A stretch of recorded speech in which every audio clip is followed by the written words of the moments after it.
Assalamualaikum warahmatullahi wabarakatuh.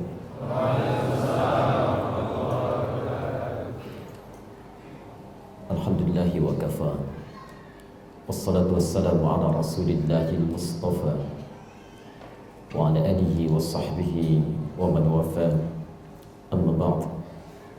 Fa ya ibadallah, usi nafsi wa iyyakum bi taqwallahi faqad fazal muttaqun. فلا تموتن إلا وأنتم مسلمون. فقال تعالى: يا أيها الذين آمنوا اتقوا الله حق تقاته ولا تموتن إلا وأنتم مسلمون. وقال: يا أيها الناس اتقوا ربكم الذي خلقكم من نفس واحدة وخلق منها زوجها وبث منهما رجالا كثيرا ونساء واتقوا الله الذي تساءلون به والأرحام إن الله كان عليكم رقيبا.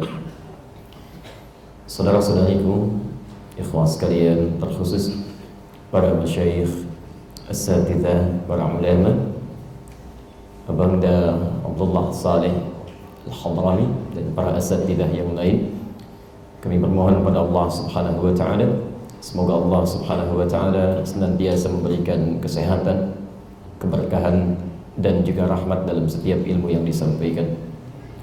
Alhamdulillah, syukur pada Allah Subhanahu wa taala, kesempatan siang ini kita masih diberikan kesempatan oleh Allah untuk bisa bersemangat mencari dan mempelajari sebagian dari ilmu-ilmu yang Allah titipkan kepada kita untuk menyempurnakan ibadah kita.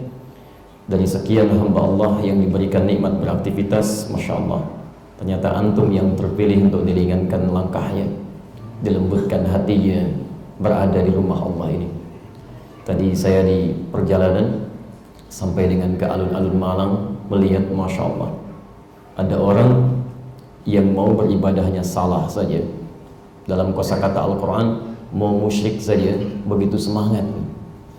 Masa antum yang sudah punya iman untuk mendekat pada kebaikan begitu sulit untuk melakukannya? Zaman Nabi SAW sampai dengan para sahabat, sampai dengan ke masa tabi'in, Masya Allah, begitu mendengar ada satu hadis, ada satu ayat yang belum didapatkan, maka mereka berusaha untuk mengejar itu sebelum mereka wafat atau pemilik hadisnya wafat meninggalkan mereka. Sampai saya ulang-ulang, sampai tadi subuh saya sampaikan di Citraland bahwa disebutkan dalam hadis riwayat Ibnu Majah nomor hadis 233, ketika sebagian sahabat mengetahui ada satu hadis yang tidak dimiliki kecuali hanya oleh sahabat Abu Darda saja radhiyallahu taala anhu, maka di antara mereka ada yang langsung menyiapkan diri untuk mengambil hadis itu dengan menempuh perjalanan yang cukup jauh, tinggal di Al-Madinah Al-Munawwarah, sedangkan sahabat Abu Darda sudah menetap di Damaskus, Dimashq, Syria. Itu jalan kaki, Pak. Ikhwan sekalian, jalan kaki itu ditempuh perjalanan. Jadi kalau antum menggunakan bis saja bisa sehari 2 malam itu. Ini jalan kaki hanya untuk mendapatkan satu hadis tadi. Ketika sampai di tujuan ditanyakan, "Indaka haja?" Apa yang bisa saya bantu untuk Anda? Ada keperluan apa? Masya Allah, jawabannya ringkas sekali. Uridul hadis. Saya hanya ingin hadis. Saya dengar Anda punya hadis yang dimiliki, didengar dari Rasulullah SAW, yang tidak ada yang lain mengetahui sekarang kecuali Anda. Ditanya lagi, memastikan indaka haja ukhra, apa Anda tidak memiliki keperluan yang lain? Apa jawabannya? La, faqatul hadis. Tidak, hanya hadis saja.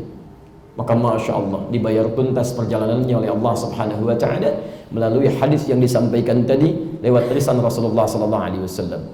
Perhatikan kalimatnya. Qala Rasulullah SAW. Rasulullah SAW kemudian bersabda, "Man salaka tariqa yaltamisu fihi ilma, sahhalallahu lahu tariqan ilal jannah." Masya Allah. Man salaka tariqa, siapapun yang menyiapkan dirinya, kemudian dia menempuh satu perjalanan. Man di sini kalau antum buka dalam rumus-rumus atau referensi kajian berbahasa Arab, itu disebutkan dengan ismun mausul yadullu 'alal 'ammi. Huruf sambung yang menunjuk pada subjek yang maknanya luas tanpa batas, umum, baik laki-laki, perempuan, dewasa, tua, muda, besar, kecil. Kata Nabi, siapapun dia yang dia berusaha menyiapkan dirinya, lantas dia menempuh jalan yaltamisu fihi ilma, untuk berusaha belajar sebagian dari tuntunan agamanya sekalipun cuma sedikit, sahhalallahu lahu tariqan ilal jannah. Masya Allah, dengan segala perjuangannya itu akan dibalas oleh Allah Subhanahu wa taala kelak dengan diringankan langkahnya meniti surga. Maka di antara sekian hamba-hamba Allah yang tengah beraktivitas saat ini, Masya Allah, antum yang diberikan taufik oleh Allah Subhanahu wa taala, diberikan kemudahan oleh Allah, diberikan nilai semangat yang tidak semua orang bisa mendapatinya, lantas berada di rumah Allah ini. Kalau bukan Allah yang menggerakkan, siapa? Mustahil. Saya tidak pernah undang antum ada di sini, tapi antum bisa hadir dan datang untuk belajar. Kalau bukan Allah yang menggerakkan, itu tidak mudah. Dan saya bermohon pada Allah Subhanahu wa taala, semoga siapapun yang berada di Masjid An-Nur ini, yang belajar, yang beribadah, setidaknya mendapatkan tadi apa yang dijanjikan. Semoga Allah mudahkan langkah antum kelak, kita semua meniti surganya Allah Subhanahu wa taala. Dan tentunya tidak cukup dengan amin, karena mesti belajar dulu ya. Yang tadi kan ngambil hadis dulu, baru kemudian Allah berikan kemudahan. Maka kita pun harus coba untuk pelajari dulu, untuk bisa kita maksimalkan, lantas kita amalkan dalam kehidupan kita. Sering-sering antum bandingkan dengan orang-orang dulu ya. Orang dulu itu sahabat, dekat dengan Nabi, orangnya saleh, meniti ke surganya dekat. Masya Allah, dengar ada satu hadis disampaikan, dikejar jauh-jauh hanya untuk mendapatkan kemuliaannya. Walaupun persediaannya terbatas, fasilitas sederhana, perangkatnya cuma kaki, keadaannya juga terbatas, tapi masih mau semangat untuk belajar. Kita sahabat bukan, tetangga Nabi juga bukan, kerabat Nabi juga bukan, jaraknya cukup jauh, ke surganya tidak lebih dekat dibandingkan dengan sahabat. Masya Allah, kurang apa lagi antum? Ya, ada kajian tempatnya bagus, masjidnya luar biasa, direkam pula, ada yang live, ustaznya datang sendiri, nerangkan sendiri, dan insya Allah nulis sendiri, ngapus juga sendiri. Masya Allah. Dengan semua itu antum masih mau belum belajar juga, sampaikan pada kami dengan cara apa lagi mesti kita fasilitasi. Tapi materi hari ini insya Allah kami dimintakan oleh teman-teman untuk membahas tentang satu tema, zaman fitnah tetap istiqamah. Masya Allah. Saya mohon izin untuk membiasakan dulu dalam setiap bahasan-bahasan yang akan kita kaji, akan lebih baik jika semua pembahasan itu kita bisa uraikan dulu ketentuan dalilnya dalam Al-Quran dan sunnah-sunnah Nabi SAW, sehingga dengan itu pertama bisa mantap kajian yang kita bahas, kedua bisa menghadirkan keyakinan dalam mengamalkan, ketiga bisa dipastikan benar dalam tuntunan syariat, dan yang keempat jika nanti ada yang mempersoalkan, kita bisa memberikan jawaban-jawaban yang terang dan jelas, yang dengan itu insya Allah mudah untuk dipahami. Sepakat sampai sini? Sepakat sampai sini? Alhamdulillah, ya Nabi sepakat, sahabat sepakat, tabi'in sepakat, ulama sepakat. Antum Nabi bukan, sahabat bukan, tabi'in bukan, ulama bukan, nggak sepakat. Antum kurang sehat mungkin. Kita turunkan dulu dalilnya, dan prinsip ini nanti antum bisa temukan di hadis riwayat Muslim. Kalau punya kitabnya, cari Syarah Imam An-Nawawi, ada 9 jilid tuh ya. Di jilid yang pertama, kalau yang saya punya cetakan Darul Hadis terbitan tahun 2002, jilid pertama halaman 119, bab yang kelima, hadis nomor yang ke-15, posisi paling kiri sebelah atas. Di situ nanti ada konsepnya, babul isnadi minad din, bab belajar agama itu yang sumbernya terurut sampai ke Nabi. Di sumber yang terurut sampai ke sumber pertama, informasi yang tersambung sampai ke sumber utama, itu disebut dengan sanad namanya. Makanya di hadis ada sanad selain matan, dicari orangnya sampai ketemu dengan Nabi. Abu Hurairah bisa meriwayatkan hadis terus sampai ke Al-Bukhari. Al-Bukhari nggak pernah bertemu Nabi. Dari mana tahunya hadis dari Nabi? Dicari sampai ketemu pada Nabi. Itu sanad namanya. Kalau antum pelajari susunan riwayatnya sampai menuju ke sumbernya, itu disebut dengan isnad. Nah, kata Imam Muslim, belajar dari sumber yang tersambung ke awal sumbernya, maka itu yang menentukan dalam agama kita. Kalau antum benar belajarnya, maka praktek ibadahnya pun akan benar dalam agama. Tapi kalau salah belajarnya, maka resikonya pun, maaf, praktek belajar, praktek ibadah dalam agamanya pun akan keliru. Saya ambil contoh singkat ya, sebelum kita terangkan di sini. Untuk buka Sahih Al-Bukhari, nomor hadis 751, 757, redaksi yang sama di hadis Muslim, nomor hadis 397. Kalau agak perbedaan, misalnya cari babnya yang sama, babul musifis sholat, bab tentang orang yang sholatnya bermasalah. Qila bima ma'na ja'a rajulun ila Nabi sallallahu alaihi wasallam. Datang seorang lelaki kepada Nabi sallallahu alaihi wasallam. Namanya Khalad Az-Zuraiqi. Fadakhala ila al-Masjid Nabawi, masuk ke Masjid Nabi. Kemudian fasalla bi jambin Nabi sallallahu alaihi wasallam. Salat di samping Nabi sallallahu alaihi wasallam. Dari mulai awal salam sampai berakhir. Falamma sallama yaminan wa shimala, tatkala salam ke kanan dan ke kiri, faqala lahu Nabi sallallahu alaihi wasallam. Maka Nabi sallallahu alaihi wasallam langsung berkata pada orang ini, "Shalli fa innaka lam tusalli." Silakan Anda salat lagi karena Anda belum salat. Padahal baru selesai salam. Fa'ada salatahu 3 marat. Maka beliau mengulangi salatnya sampai 3 kali. Faqala lahu Nabi sallallahu alaihi wasallam mithla ma kana. Tapi Nabi sallallahu alaihi wasallam tetap mengulang kalimat serupa. Anda salat lagi karena Anda belum salat. Faqala, maka dia berkata, "Ya Rasulullah, ma uhsinu ghairah." Ya Rasulullah, saya tidak bisa lebih baik lagi daripada yang tadi. Alimni, tolong ajarkan saya. Sini poinnya. Maka diajarkan oleh Nabi sallallahu alaihi wasallam. Faqala, beliau bersabda, "Idza qumta ila shalah," kalau kamu ingin benar salatnya, asbighul wudu, sempurnakan dulu wudunya. Begini caranya sampai berakhir. Kata para ahli hadis, kalau yang salah cuman salatnya, maka akan dimulai dengan contoh salat. Tapi ini menunjukkan bahwa wudunya pun enggak sempurna. Jadi kalau ada seseorang wudunya enggak sempurna, salatnya pun pasti enggak akan sempurna. Orang yang wudunya tergesa-gesa, salatnya akan berantakan. Allahu Akbar, Allahu Akbar, Allahu Akbar, Allahu Akbar. Masya Allah, 23 rakaat, 7 menit. Ya. Bisa terjadi, gitu kan? Baik.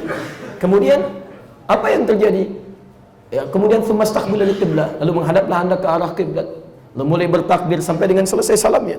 Setelah itulah Rasulullah sallallahu alaihi wasallam mengatakan kalimat yang kita ingat sampai hari ini di Al-Bukhari nomor hadis 651. Sallu kama ra'aitumuni usalli. Hadis pertama menerangkan pada Khalad Az-Zuraiqi, kalimat kedua menunjukkan kepada kita. Ini yang disebut dengan isnad. Salatlah kalian persis seperti melihat saya salat. Jadi kalau Anda ingin salat, belajar dulu kepada orang yang pernah melihat Nabi, diajarkan pada generasi setelahnya sampai dengan ke kita. Itu yang akan dipastikan lebih baik bagi kita pengetahuannya, plus tenang dalam mengamalkannya. Maka kalimat-kalimat di zaman fitnah tetaplah istiqamah. Kita turunkan dulu seperti apa Nabi pernah menerangkan kata-kata ini. Kita keluarkan dulu definisinya. Dari situ kemudian kita coba untuk jelaskan dengan lebih rinci menurut paparan para ulama-ulama kita, insyaallah. Saya mohon izin akan lebih banyak berdiri barangkali. Sudah. Terdengar suara saya? Ke belakang terdengar? Berarti harus pakai mic ya. Baik. Cepat ya. Jazakallah. Baik. Saya coba tuliskan dulu ya. Saya tulis dulu temanya, saya turunkan dulu kemudian beberapa dalilnya, baru nanti kita coba terangkan dari sini. Bismillah. Maaf sebentar, kelihatan insyaallah?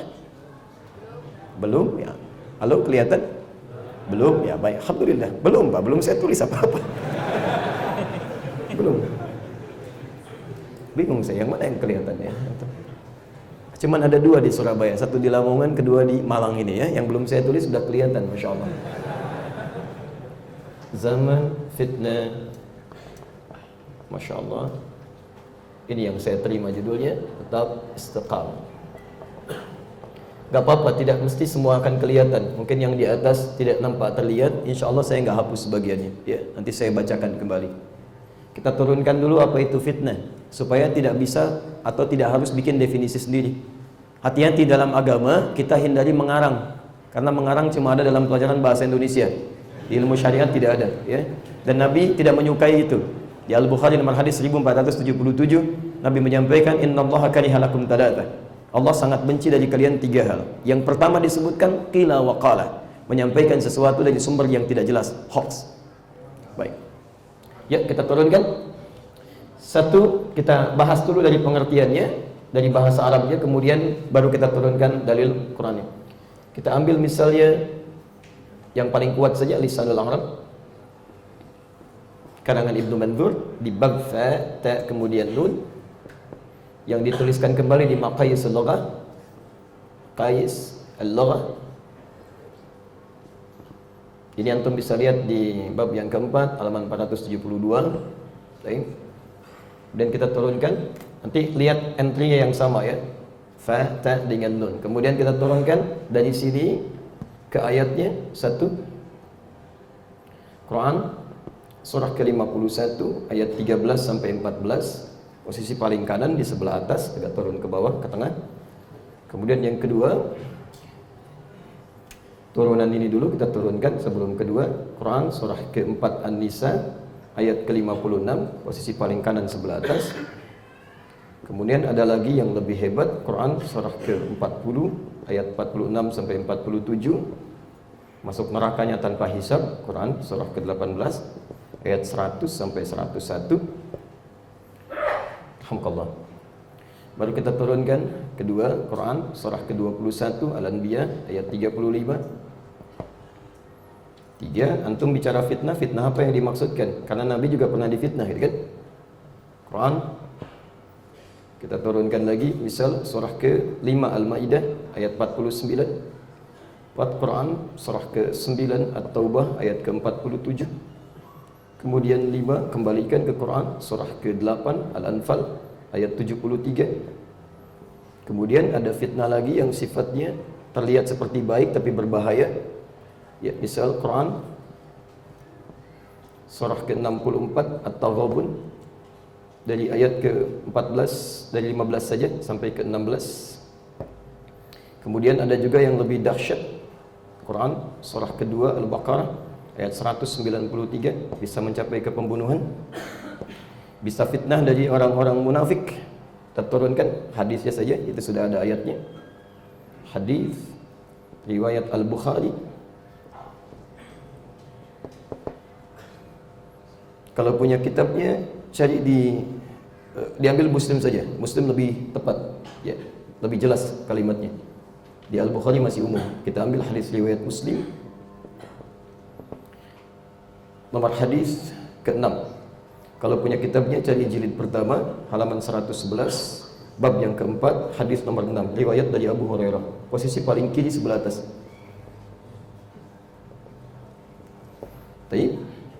Kemudian turunannya bagaimana cara menyikapi ini ada di Quran surah keempat An-Nisa ayat 140, posisi paling kiri sebelah bawah. Sifat-sifat mereka ini kadang-kadang tidak mudah ya untuk bisa diatasi. Ada di Quran, contohnya surah kedua Al-Baqarah ayat 204 sampai dengan 207, posisi paling kiri dari atas sampai dengan ke tengah, turun ke bawah. Kemudian mereka juga disebut oleh Quran sebagai setan yang harus diwaspadai. Quran surah kedua ayat ke-14, posisi paling kanan sebelah bawah. Kemudian kita diminta solusinya oleh Quran untuk bisa istiqamah. Ya. Quran surah ke-30. Kenapa? Damai. Tuliskan aja, langsung saja namanya, surah Fussilat ayat ke-30. Kemudian ambil juga di ayat yang ke-6-nya. Alhamdulillah. Hadisnya terakhir, hadis riwayat Muslim nomor hadis 38. Terus kemudian bisa juga ambil kitabnya Ibn Rajab Al-Hambali, Syekh Ibn Rajab Al-Hambali, Jami'ul Ulum wal Hikam, ya, Jami'ul Ulum wal Hikam, halaman 242. Selesai. Nah, ini materi kita.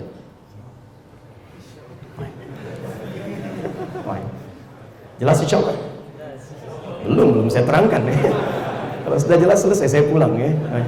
Belum, baru saya tuliskan. Nah, ini beberapa keterangan. Nanti kita akan tanya fitnah apa yang antum maksudkan? Apa yang mau dibahas? Jangan-jangan antum bicara zaman fitnah, dari sejak manusia diciptakan sudah ada fitnah juga. Oke? Baik. Ada yang belum saya turunkan, nanti kita susulkan. Baik.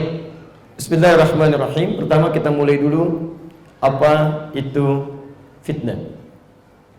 Dalam bahasa Arab kata fitnah, ya, awas pakai fa ya dalam bahasa Arab, f dalam bahasa Indonesia. Ya, katanya orang Sunda nggak bisa bilang f, itu fitnah ya. Fitnah.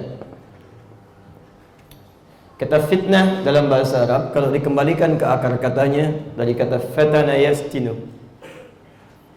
Baik, asalnya tidak disebutkan dalam qawamis al-arabiyyah, kamus-kamus bahasa Arab atau ma'ajim al-arabiyyah, kecuali bermakna al-ibtila wal imtihan. Ibtila wal imtihan. Ujian, tes, cobaan.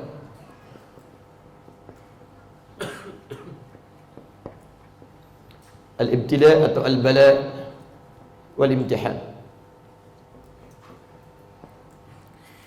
Sebetulnya asalnya orang-orang Arab menggunakan kata fitnah ini bukan pada ujian kehidupan pada asalnya. Pada asalnya untuk mengetes, untuk menguji demi memisahkan antara yang baik pada emas atau perak dengan kandungan buruknya. Jadi kalau misalnya mereka ingin pisahkan kandungan emas dengan kandungan yang menyertainya, untuk dipisahkan antara emas dengan yang bukan, mereka akan katakan fatantu dzahab wal fiddah. Saya akan tes, diberikan cairan tertentu untuk bisa membedakan dari emasnya nanti terpisah, ya, dan logam lain yang menutupinya atau yang menyertainya juga terpisah. Jadi mereka akan pisahkan antara yang baiknya yang mereka ambil sebagai emas, antara yang baiknya dengan campuran yang mengotorinya, yang kotornya, yang tidak baiknya. Jadi asalnya kata fitnah itu dimunculkan, ya, sebagai satu ujian untuk mengetes demi memisahkan supaya diketahui mana yang baik, mana yang buruk. Nah, dari bahasa inilah kemudian, dari akar bahasanya, ujian yang dihadirkan untuk memisahkan antara yang baik dengan yang buruk, lalu kemudian diambil dalam bahasa balaghah sebagai kiasan. Kalimat majaz diterapkanlah kemudian dalam sifat kehidupan kita, ya. Nah, ini pun fitnah, ujian, ya, untuk diketahui mana mic yang bagus, mana mic yang kerusak, gitu ya. Baik, nggak apa-apa, langsung praktek. Bismillah. Diambil bahasa kiasan dengan majaz, diterapkan dalam kehidupan kita, bahkan digunakan oleh Al-Quran, ya, diujikan oleh Allah Subhanahu wa Ta'ala untuk memisahkan yang baik-baik dalam kehidupan kita, yang harus kita ambil dan kita praktekkan dalam kehidupan, plus yang buruk-buruk yang bisa kita hindari dengan segala konsekuensi yang ada di dalamnya. Saya ambil contoh dulu, seperti para tukang emas memisahkan emas itu dari campurannya, dimasukkan ke dalam cairan yang panas kadang-kadang, kemudian disaring, dikeluarkan. Nanti di akhirat pun Allah akan memisahkan sifat-sifat kebaikan pada diri kita manusia dengan sifat-sifat buruknya. Ada dulu yang akan dimasukkan oleh Allah ke dalam cairan panas di neraka, supaya keluar kotoran-kotoran yang pernah dibawa dari dunia. Taib. Misal bahasanya menggunakan fitnah. Quran surah 51 ayat 13 sampai dengan ayat 14. Posisi paling kanan sebelah atas. Bismillah.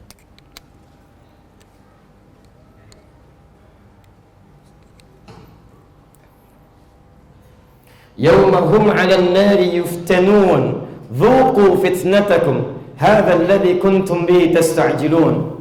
Lihat kalimatnya, dhuqu fitnatakum yawmahum 'alan nari yuftanun. Nanti akan tiba pada satu masa saat mereka yuftanun, diberikan fitnah dalam neraka. Kenapa disebut kalimatnya menggunakan fitnah, disiksa di neraka itu?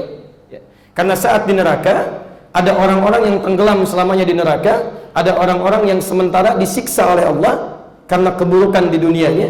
Dia harusnya mengerjakan amal baik, dia malah mengerjakan amal salah, amal salah, amal salah. Amal solehnya nggak ada, cuma sedikit misalnya.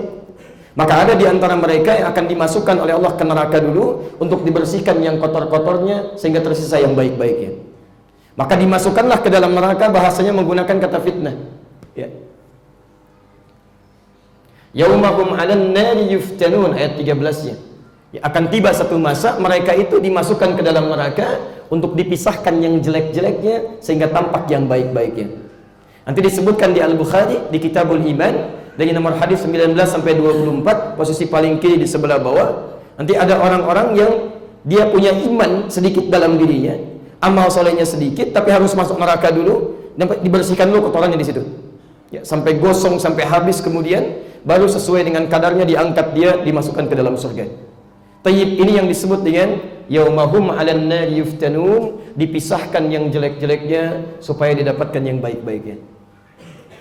Maaf, mohon izin sebentar. Antum pernah tahu bagaimana siksa yang paling ringan di neraka?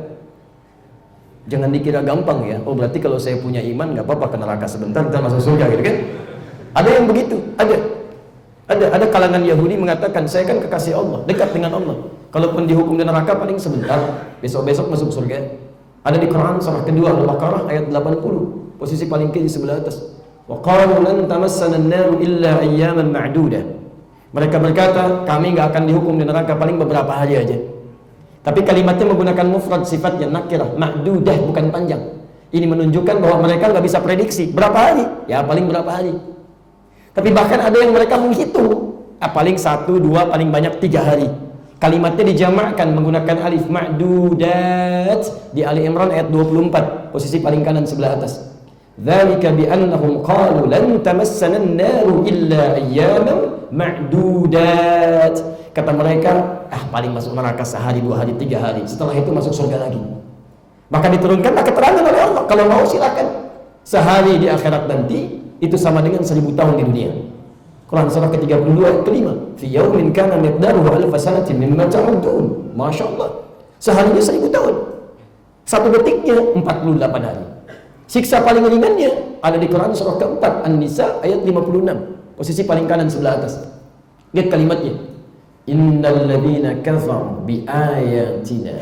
Sungguh orang-orang yang ingkar terhadap ayat-ayat kami. Kalau disebutkan kafar, ingat betul ini ya.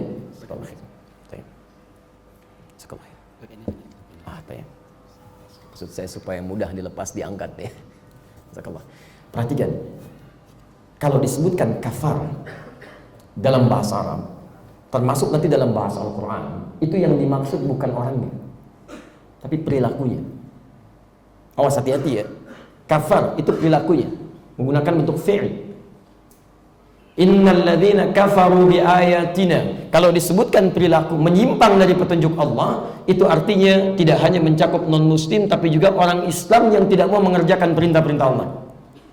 Antum pernah lihat orang Islam yang kalau dipanggil sholat abai dengan sholat? Ada. Ada orang Islam yang sudah tiba masa zakat gak mau zakat? Ada.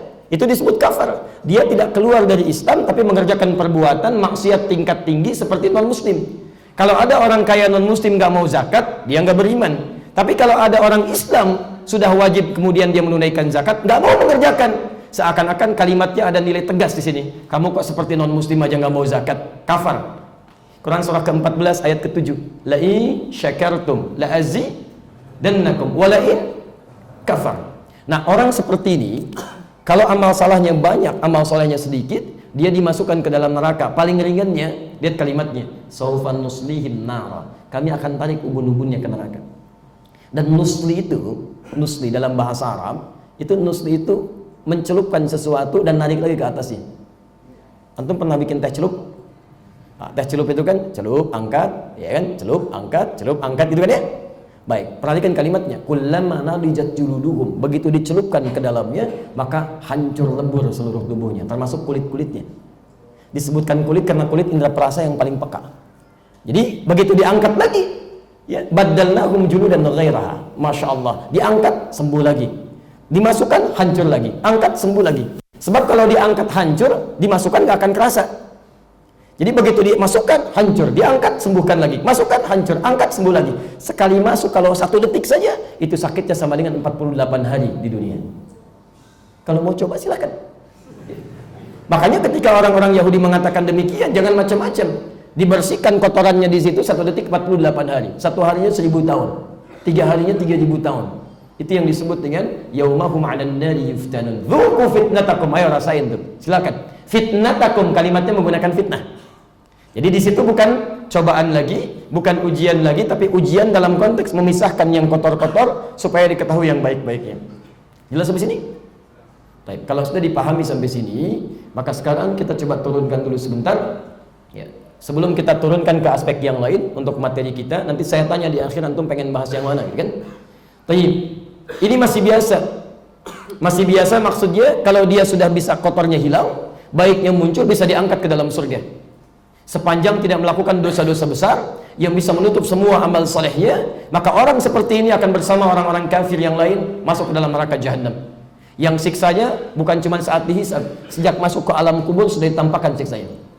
Dimohon maaf, penghuni neraka jahanam itu kalau sudah masuk ke alam kubur, an-naru yu'raduna 'alaiha ghudwa wa 'ashiyya. Quran surah ke-40 ayat 46 sampai dengan 47. Neraka itu akan ditampakkan di alam kubur dari mulai pagi sampai petang, begitu aja terus. Itu jahanam. Saat dihisab, ada orang Barakallah. Masuk surga tanpa hisab, yang ini masuk neraka tanpa hisab. Quran surah 18 ayat 100 sampai dengan 101, posisi paling kiri sebelah atas. Jadi saat hisab itu nanti kitab diberikan, insya Allah kita akan lihat nanti Allah Ta'ala Adam, ada yang menerima dengan tangan kanannya, ada yang menerima dengan kirinya, ada yang di belakang punggungnya. Tiba-tiba ada sebagian golongan ribut, kita nanti di mana ya? Kanan, kiri, atau di mana kita? Turun ayat. Wa aradna jahannama yawma idzil kafirina arda. Pada saat itu kami akan tampilkan langsung neraka jahanam pada orang-orang seperti ini. Kami katakan pada mereka, ini ya tempat kamu di sini, gak usah pada diskusi, nanti langsung aja ke sini. Neraka jahanam. Hati-hati. Nah itu kalau sudah masuk ke situ nggak bisa keluar, selamanya ada di situ. Jadi ini makna fitnah yang pertama, untuk memisahkan antara yang baik-baik dengan yang buruk, sehingga bisa diketahui diambil yang baik, ditinggalkan yang buruk. Nah teman-teman sekalian, mohon maaf, ternyata kehidupan kita itu sejak mulai dilahirkan itu sudah teriring kehidupan kita dengan fitnah yang akan dibawa dalam hidup. Jadi tidak ada manusia yang terlahirkan tanpa melalui fitnah. Di semua yang terlahir ke muka bumi ini, dari kalangan manusia, dari mulai Adam alaihissalam sampai seluruh keturunannya, ketika dilahirkan maka bersanding dengan proses kelahirannya apa yang disebut dengan fitnah. Quran surah ke-29 ayat yang kedua ya, posisi sebelah kanan agak sedikit ke atas. Lihat kalimatnya. Setelah Allah sampaikan alif lam mim ahasiban nas an yutraku yaqulu amanna wa hum la yuftanun. Apakah setiap manusia mengira ketika mereka mengatakan dirinya beriman kepada Allah Subhanahu wa taala akan terhindar dari fitnah? Pelan-pelan saya hapus dulu. Jadi ketika seseorang disebutkan oleh Allah Subhanahu wa taala kemudian tercipta sebagai seorang manusia, terlahir dia ke dunia, kita akan lihat dulu fase pertama ketika dia mulai beriman kepada Allah Subhanahu wa taala. Bukankah setiap yang dilahirkan sudah beriman pada Allah Subhanahu wa taala? Bahkan sejak dalam kandungannya. Quran surah ke-7 ayat 172. Wa idh akhadha rabbuka min bani adama min dhuhurihim ya wa ashhadahum min dhuhurihim dzurriyyatahum wa ashhadahum ala anfusihim alastu bi rabbikum qalu bala syahidna. Setiap anak cucu Adam dalam kandungan perut ibundanya, siapapun yang mengandungnya dalam usia 4 bulan, terjadi dialog dengan Allah Subhanahu wa taala Rabbnya. Apakah kamu mengakui saya sebagai Rabbmu? Qalu bala syahidna. Ya Rabb, kami mengakui, syahidna, kami bersyahadat. Jadi setiap orang yang dikandung di rahim perut ibundanya, dalam kandungan ibundanya usia 4 bulan, disebutkan di tafsir di hadis riwayat Abdullah bin Mas'ud di Al-Arba'in nomor hadis yang keempat, posisi paling kiri sebelah atas, setiap kandungan 4 bulan roh ditiupkan. Di situ terjadi dialog dengan Allah Subhanahu wa taala dan ditetapkan nanti 4 hal dalam hidupnya. Ajalihi wa rizqihi wa amalihi as'idun huwa am syaqiyyun. Ini poinnya. Jadi ketika dilahirkan kata Nabi, kullu mauludin yuladu 'alal fitrah. Fitrah. Pelan-pelan. Apa makna fitrah ini? Tidak ada tafsiran lain kecuali di Quran surah 30 ayat ke-30 itu. Lihat kalimatnya.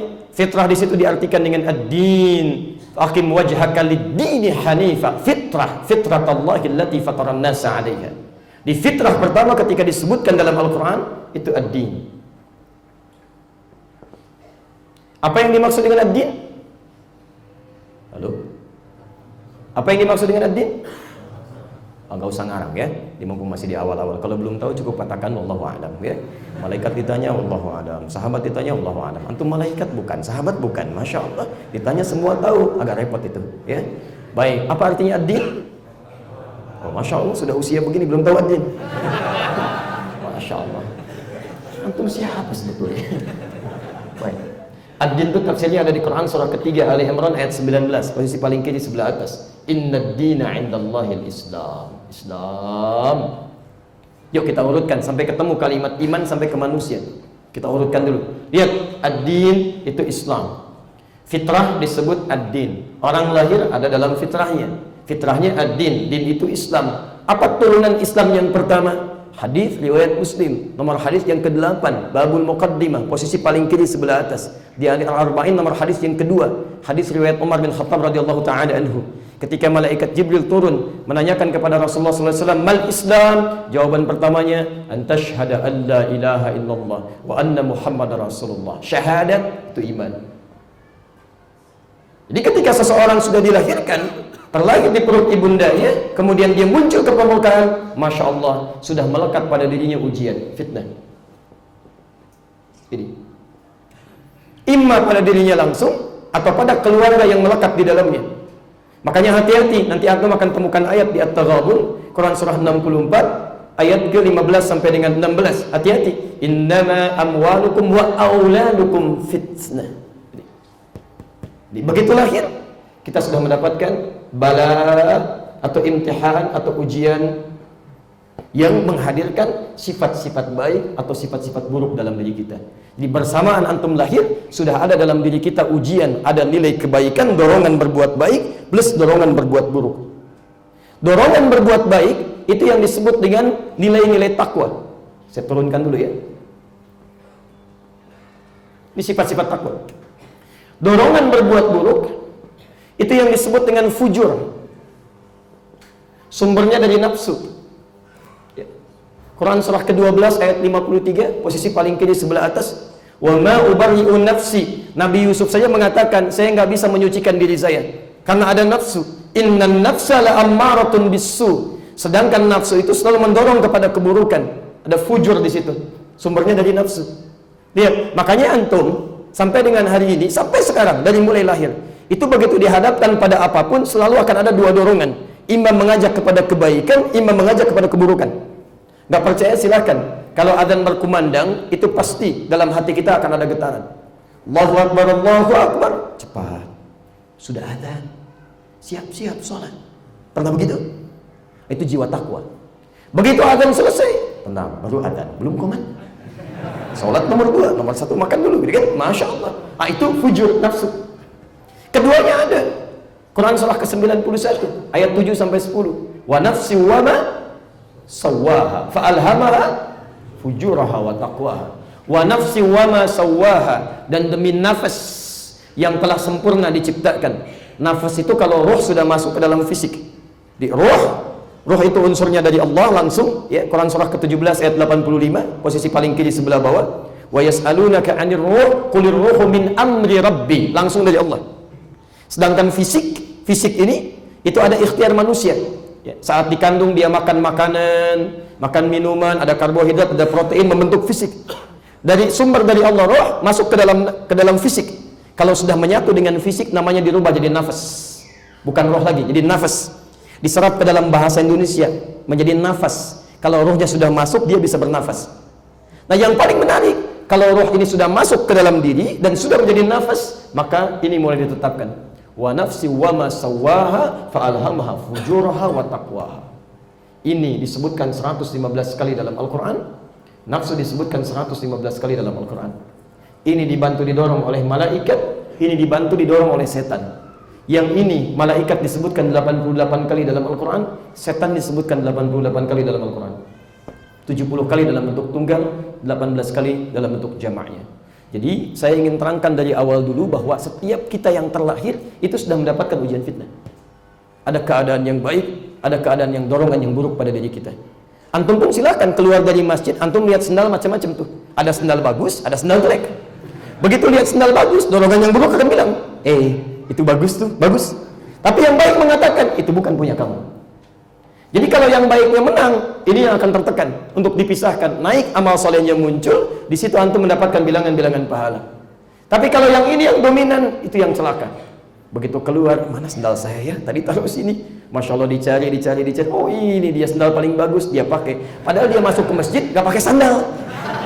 Itu yang bahaya. Ya. Saya tutup dulu ya, pelan-pelan. Sebentar, paham sampai sini?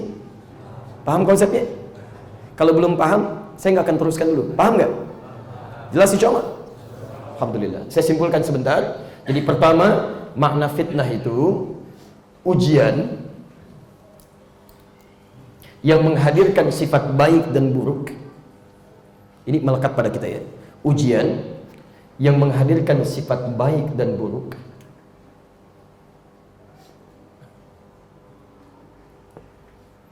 Sudah? yang menghadirkan sifat baik dan buruk, agar manusia bisa belajar dari kebaikan itu untuk meningkatkan amal solehnya,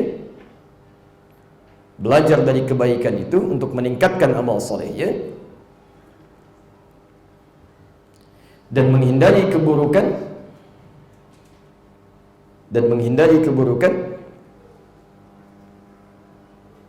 agar tidak berbuat salah dalam kehidupan.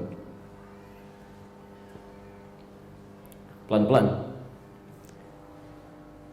Sebelum kita tunjukkan contoh-contohnya, sekarang saya berikan dulu rumus intinya. Tolong fokus betul ya pada uraian ini, karena ini kaidah dasarnya. Antum gagal memahami ini, maka antum tidak bisa atau sulit nanti akan menjalani ujian fitnah ini. Itu nggak mudah.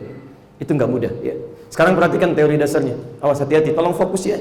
Tolong fokus, karena biasanya dalam ta'lim itu ada jamaah-jamaah yang punya sifat mensana in corpore sano. Ya, jadi ustadz yang nerangin ke sana, dia fokus ke sono. Ya, agak susah. Lihat sini.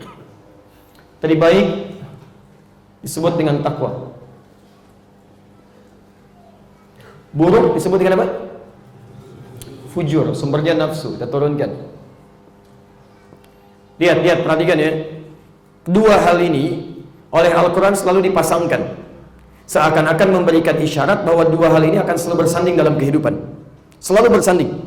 Bahkan jumlah bilangannya sama, pembisiknya juga jumlah bilangannya sama. 115 kali, 115 kali, 88 kali, 88 kali. Jadi ketika Allah menciptakan sifat-sifat baik sebagai bagian dari ujian kehidupan, saat bersamaan Anda akan temukan lawan yang buruk. Contoh, Allah ciptakan sifat takwa, turunannya misal jujur. Saat Allah menciptakan sifat jujur, maka Anda akan menemukan lawannya langsung, dusta. Saat Allah ciptakan sabar misalnya, maka Anda pun akan temukan lawan yang lain, marah. Saat Allah ciptakan tawadhu, rendah hati misalnya, maka saat bersamaan akan ada lawan yang lain, sombong. Insyaallah akan selalu seperti ini polanya. Dan kita akan dihadapkan pada poin-poin seperti ini, imma menghadapi kebaikan atau menghadapi keburukan. Sekarang lihat rumus cepatnya. Ini rumus utamanya sebelum saya turunkan nanti ujian-ujian pentingnya. Dan nanti akan ada turunan-turunannya, dari yang paling rendah sampai yang paling tinggi, dari celaan sampai ke pembunuhan. Itu akan ditemukan. Dan redaksinya menggunakan fitnah dalam Al-Quran. Sekarang perhatikan. Rumusnya adalah, ya, lihat kalimatnya, qad aflaha man zakkaha wa qad khaba man dassaha. Saya langsung turunkan dalam bentuk kalimat saja supaya mudah dipahami. Lihat kalimatnya. Asalnya sifat buruk ini diciptakan oleh Allah Subhanahu wa taala sebagai pasangan dari yang baik, bukan untuk menjadikan manusia punya perilaku buruk, bukan. Dan Allah tidak mungkin memiliki niat keburukan. Tidak mungkin memiliki keinginan buruk bagi hambanya, mustahil. Semua yang diciptakan Allah, sekalipun makhluk yang tidak bernyawa, itu pasti ada maslahat kebaikan bagi kehidupan kita. Sekarang apa manfaatnya diciptakan sifat buruk ini? Ternyata Allah ciptakan sifat buruk ini, salah satunya fungsinya sebagai katalis, perangsang, ya, sebagai perangsang, sebagai penguji supaya sifat-sifat baik ini muncul ke permukaan. Sebab kalau nggak diciptakan sifat-sifat yang jelek, yang ini nggak akan tampak kelihatan. Kalau nggak ada dusta, bagaimana diketahui jujur? Kalau tidak ada sabar, bagaimana bisa diketahui? Kalau tidak ada marah, bagaimana bisa diketahui sabar? Kalau tidak diciptakan sombong, tidak akan kelihatan tawadhu. Jadi semua sifat ini sebetulnya diciptakan untuk melatih supaya sifat-sifat baik itu muncul ke permukaan. Seperti yang haram diciptakan untuk menguji antum supaya meninggalkannya dan konsen kepada yang halal. Yang baik diciptakan untuk diikuti, yang buruk diciptakan untuk menjadi contoh bahwa itu mesti ditinggalkan. Kalau nggak ada yang buruknya, nggak akan kelihatan yang baiknya. Jadi teman-teman sekalian, jadi ini pembanding, pelatih. Nah dari sini rumusnya adalah setiap Anda menemukan yang buruk-buruk, jangan disimpulkan bahwa sifat itu menjadi perilaku kehidupan Anda, bukan. Tapi cepat cari lawannya yang baik untuk dimunculkan. Itu rumus cepatnya. Misal, Anda lihat orang marah-marah misalnya. Marah itu saat dititipkan pada orang tadi, pada asalnya bukan ingin menjadikan orang itu pemarah, bukan. Tapi dititipkan pada dia untuk menguji pada diri Anda supaya menaikkan sifat sabar pada diri Anda. Di saat Anda lihat orang lain marah, oh berarti ini Allah ingin menguji supaya sifat sabar saya muncul. Saat Anda melihat kejadian ada dusta, ini berarti menunjukkan jujur saya harus ditempa. Misal, bapak pulang dari kantor, ibu menyambut di rumah, tiba-tiba Masya Allah, suaminya marah misalnya. Nah, marah dititipkan pada suami bukan ingin menjadikan suami pemarah, bukan. Tapi hakikatnya untuk menguji sifat sabar dalam istri supaya muncul ke permukaan. Diuji pada saat itu sebab di depan banyak persoalan lain lagi nanti yang membutuhkan kesabaran. Kalau tidak diuji dengan masalah kecil, bagaimana bisa kuat menghadapi yang besar di depan? Paham sampai sini? Maka berbahagialah seorang istri kalau melihat suami marah misalnya. Itu tandanya kesabaran di istri ingin ditingkatkan. Sebaliknya, kalau antum suami melihat sifat istri yang kurang baik, itu tandanya kebaikan antum dimintakan untuk dikeluarkan saat itu. Misal, cemberut, ini masuk ke sini. Masya Allah. Apa lawan cemberut? Senyum. Cari lawannya cepat sini. Jadi begitu antum pulang dari kantor, melihat istri cemberut, itu tandanya Allah meminta antum untuk segera tersenyum. Selesai masalah.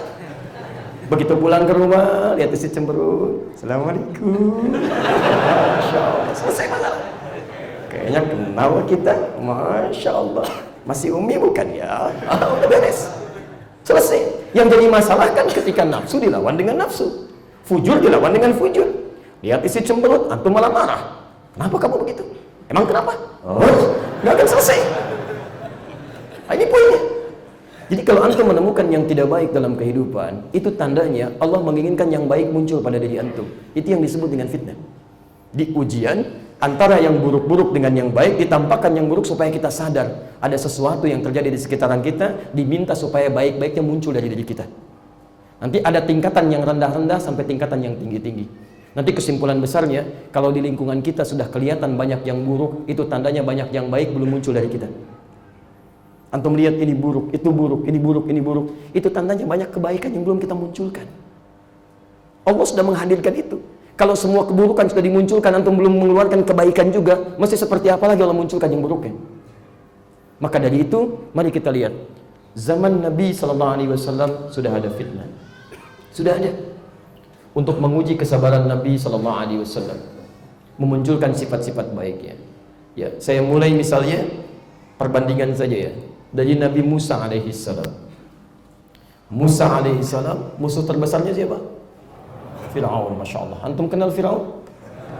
Alhamdulillah. Kalau kenal saya repot, antum siapa gitu ya, hidup dari zaman Fir'aun sampai sekarang. Baik, Masya Allah. Fir'aun itu jahatnya Masya Allah, luar biasa lah ya. Bukan cuma bunuh orang, kalau bunuh udah biasa. Quran surah kedua ayat 49, posisi paling kiri sebelah atas. Itu kalau sedang eksekusi, yudzabbihuna abna'akum wa yastahyuna nisa'akum. Kata pendeta-pendetanya, rahibnya, peramalnya, nanti akan ada seorang bayi yang tumbuh dewasa akan menghancurkan kerajaan engkau.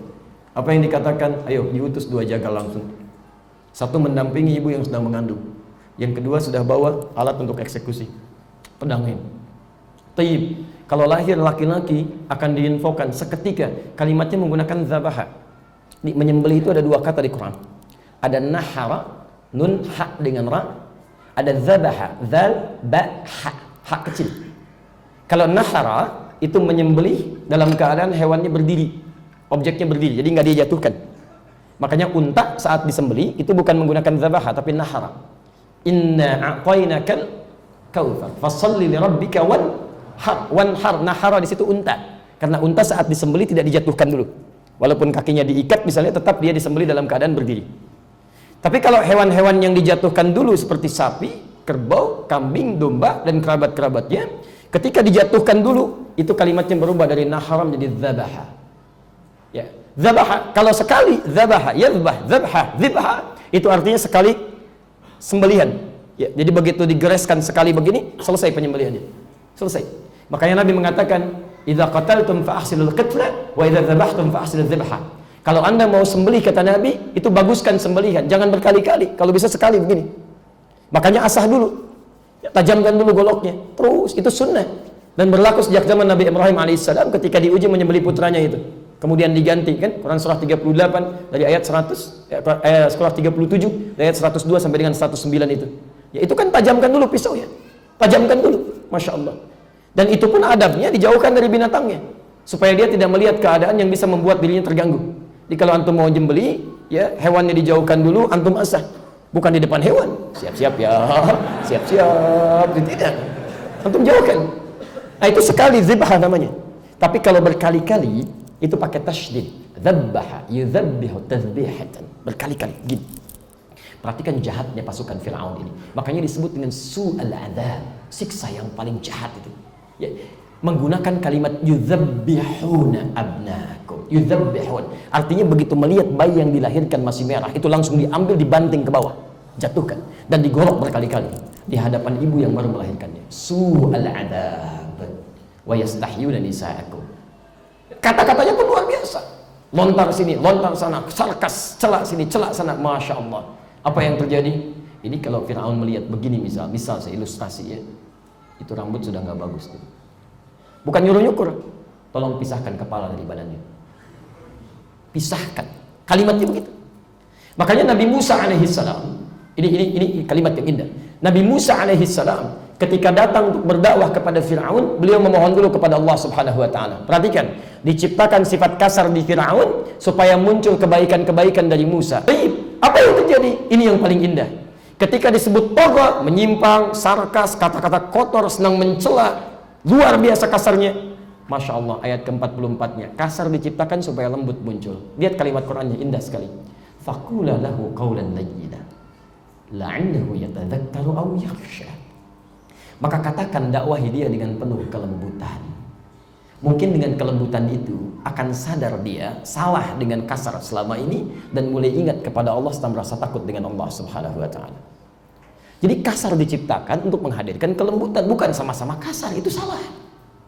Coba antum lihat, Musa, Harun, orang paling takwa di zamannya, Nabi dan Rasul Musanya, dekat dengan Allah, surganya jelas, masuk surga tanpa hisab, dekatnya luar biasa, soleh luar biasa, berdakwah kepada orang yang durjana luar biasa, manusia paling zalim, mengaku Tuhan, ana rabbukumul a'la, disebutkan keburukannya di Quran, masih dikatakan kepada keduanya, katakan dengan lembut.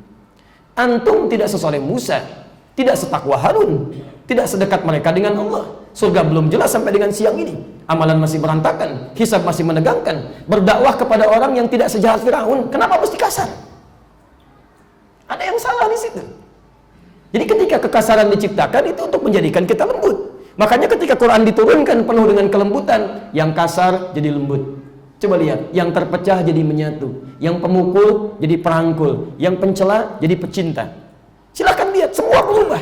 Bahkan yang tadinya kikir diciptakan untuk bisa memberi. Apa yang terjadi? Begitu semua sahabat butuh sesuatu, berlomba-lomba untuk memberikan. Fastabiqul khairat. Quran surah kedua, ayat 148 itu, posisi paling kanan sebelah atas. Fastabiqul khairat. Bahkan ada orang butuh makanan, kasih makanan. Butuh minuman, kasih minuman. Butuh segala hal, diberikan. Bahkan dirinya pun yang memerlukan masih diberikan pada orang lain.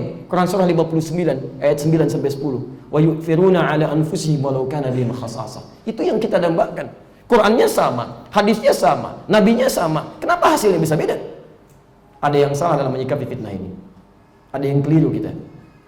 Kita cek lagi. Qurannya sama nggak dulu dengan sekarang? Sama. Hadisnya sama nggak? Sama. Nabinya beda nggak? Halo? Sama. Kenapa hasilnya beda? Barangkali ada sesuatu yang harus kita lihat. Mungkin cara menyikapi fitnahnya kita berbeda. Karena itu kita turunkan dulu. Teman-teman sekalian, Nabi saja berarti beliau tidak lolos dari fitnah. Seorang Nabi kena fitnah. Nabi Muhammad SAW difitnah. Masya Allah. Nggak tanggung-tanggung. Disebut sebagai seorang tukang syair. Masya Allah. Majnun lagi, li syairin majnun. Quran surah 37 ayat 36 itu. Sampai turun bantahan dari Quran, wa ma huwa biqauli syair. Nabi dicela, Nabi difitnah. Masya Allah. Allah pun dicela oleh orang kafir. Allah dicela, malaikat dicela, Nabi dicela. Masya Allah. Antum Allah bukan, malaikat bukan, Nabi bukan, gak mau dicela. Aneh antum. Nabi aja dicela gitu kan. Ada fitnah berbentuk celaan, ada. Kita lihat. Nah sekarang dari mana sumber fitnah itu? Karena kalau tidak diketahui sumbernya, bagaimana kita bisa mengkondisikan itu dan mewaspadainya? Kita masuk pada tahapan yang kedua insya Allah. Tahap yang pertama dipahami dulu. Paham ya? Jadi kalau disebutkan fitnah, artinya ini ujian antara kebaikan dengan keburukan, supaya meningkat kebaikannya dan ditinggalkan keburukannya. Sama, termasuk sampai hidup dengan meninggal. Sama. Quran surah 67 ayat yang kedua. Huwallazi khalaqal mauta wal haya liyabluwakum Ayyukum ahsanu amala. Bahkan kematian dan kehidupan pun diciptakan untuk meningkatkan amal baik, bukan untuk meratapinya. Jelas ya? Jadi setiap menemukan sesuatu yang kurang, itu tandanya antum mesti lebih. Kalau melihat orang minta-minta, artinya antum mesti bisa menjadi pemberi. Kalau antum melihat orang menangis, artinya antum harus mendapatkan kesenangan dalam kehidupan. Kalau antum mendapati orang-orang yang kurang jujur, artinya kejujuran antum diminta untuk ditampilkan pada saat itu. Paham sampai sini? Baik. Kalau sudah paham, sekarang kita turunkan beberapa turunan-turunan sumber fitnah, yang dengan itu bagaimana cara kita menyikapinya. Jadi kalau bicara zaman fitnah, nanti kita akan tanyakan, ini baru mukaddimah ya, kita belum mulai bahasannya nih ya. Baik, sampai jam berapa kita? Oh, baik. Ini baru jam 9 saya lihat sebelah sana itu ya. Ya. Baik, alhamdulillah. Baik. Kita nanti turunkan yang dimaksud zaman fitnah yang antum mau zaman mana? Apa zaman Nabi, zaman sahabat, atau zaman sekarang gitu kan? Nanti kita akan turunkan. Atau jangan-jangan semua fitnah yang ada zaman Nabi, zaman sahabat, zaman tabi'in kumpul di zaman sekarang. Nah, itu poin yang akan kita coba uraikan dengan baik nanti insya Allah. Baik, sumber fitnah. Pertama, tadi ya, sudah kita uraikan. Pertama, bersumber pada diri sendiri. Nafsu. Fokus nafsu. Tolong ingat betul ya, tadi persamaannya. Nafsu lawannya apa? Takwa. Nafsu lawannya takwa. Pelan-pelan. Lihat-lihat langsung lawannya, lihat. Jadi nanti ketika Anda mendapati sumbernya nafsu, lawannya kemudian takwa. Nanti kita turunkan bagaimana cara mempraktikkan konsep ini. Kedua, sumber fitnah ada pada setan.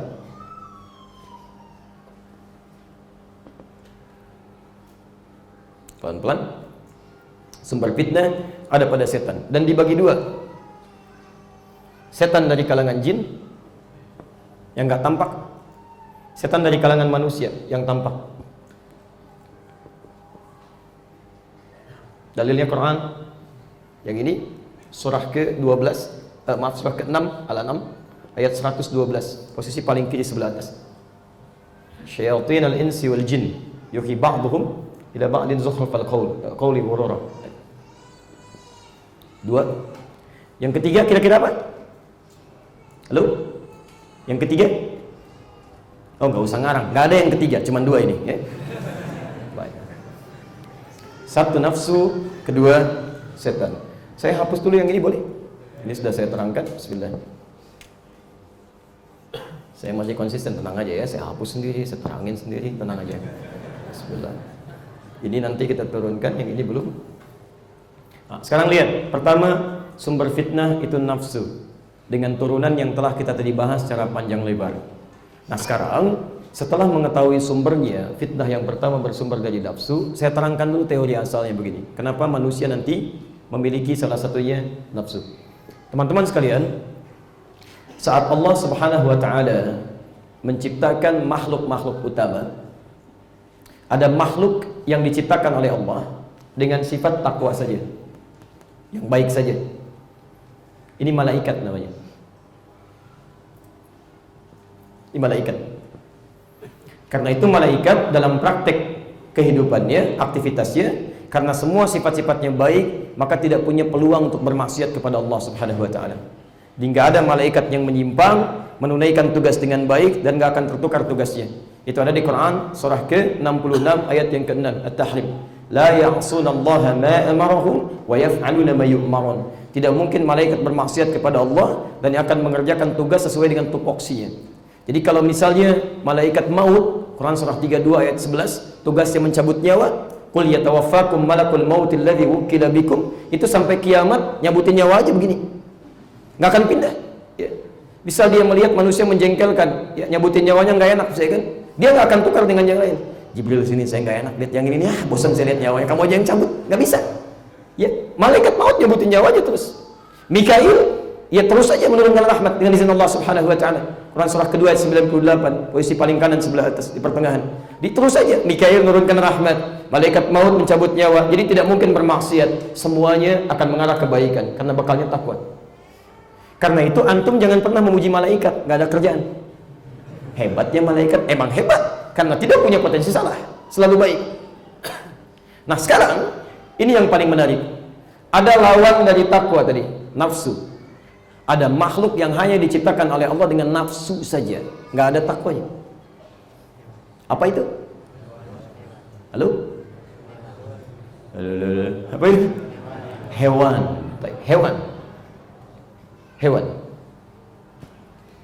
Hewan saat diciptakan itu sumbernya cuma nafsu, nggak ada takwanya.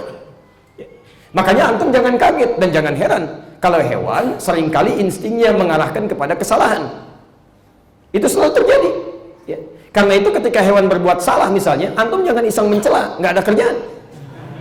Silakan antum cek, karena nggak punya sifat takwa, nanti saat Idul Adha antum beli kambing tuh, jantan betina misalnya, simpan samping Masjid An-Nur sambil menunggu hewan korbannya disembeli. Allahu Akbar. Itu kalaupun adzan berkumandang datang syahwatnya, dia nggak akan peduli.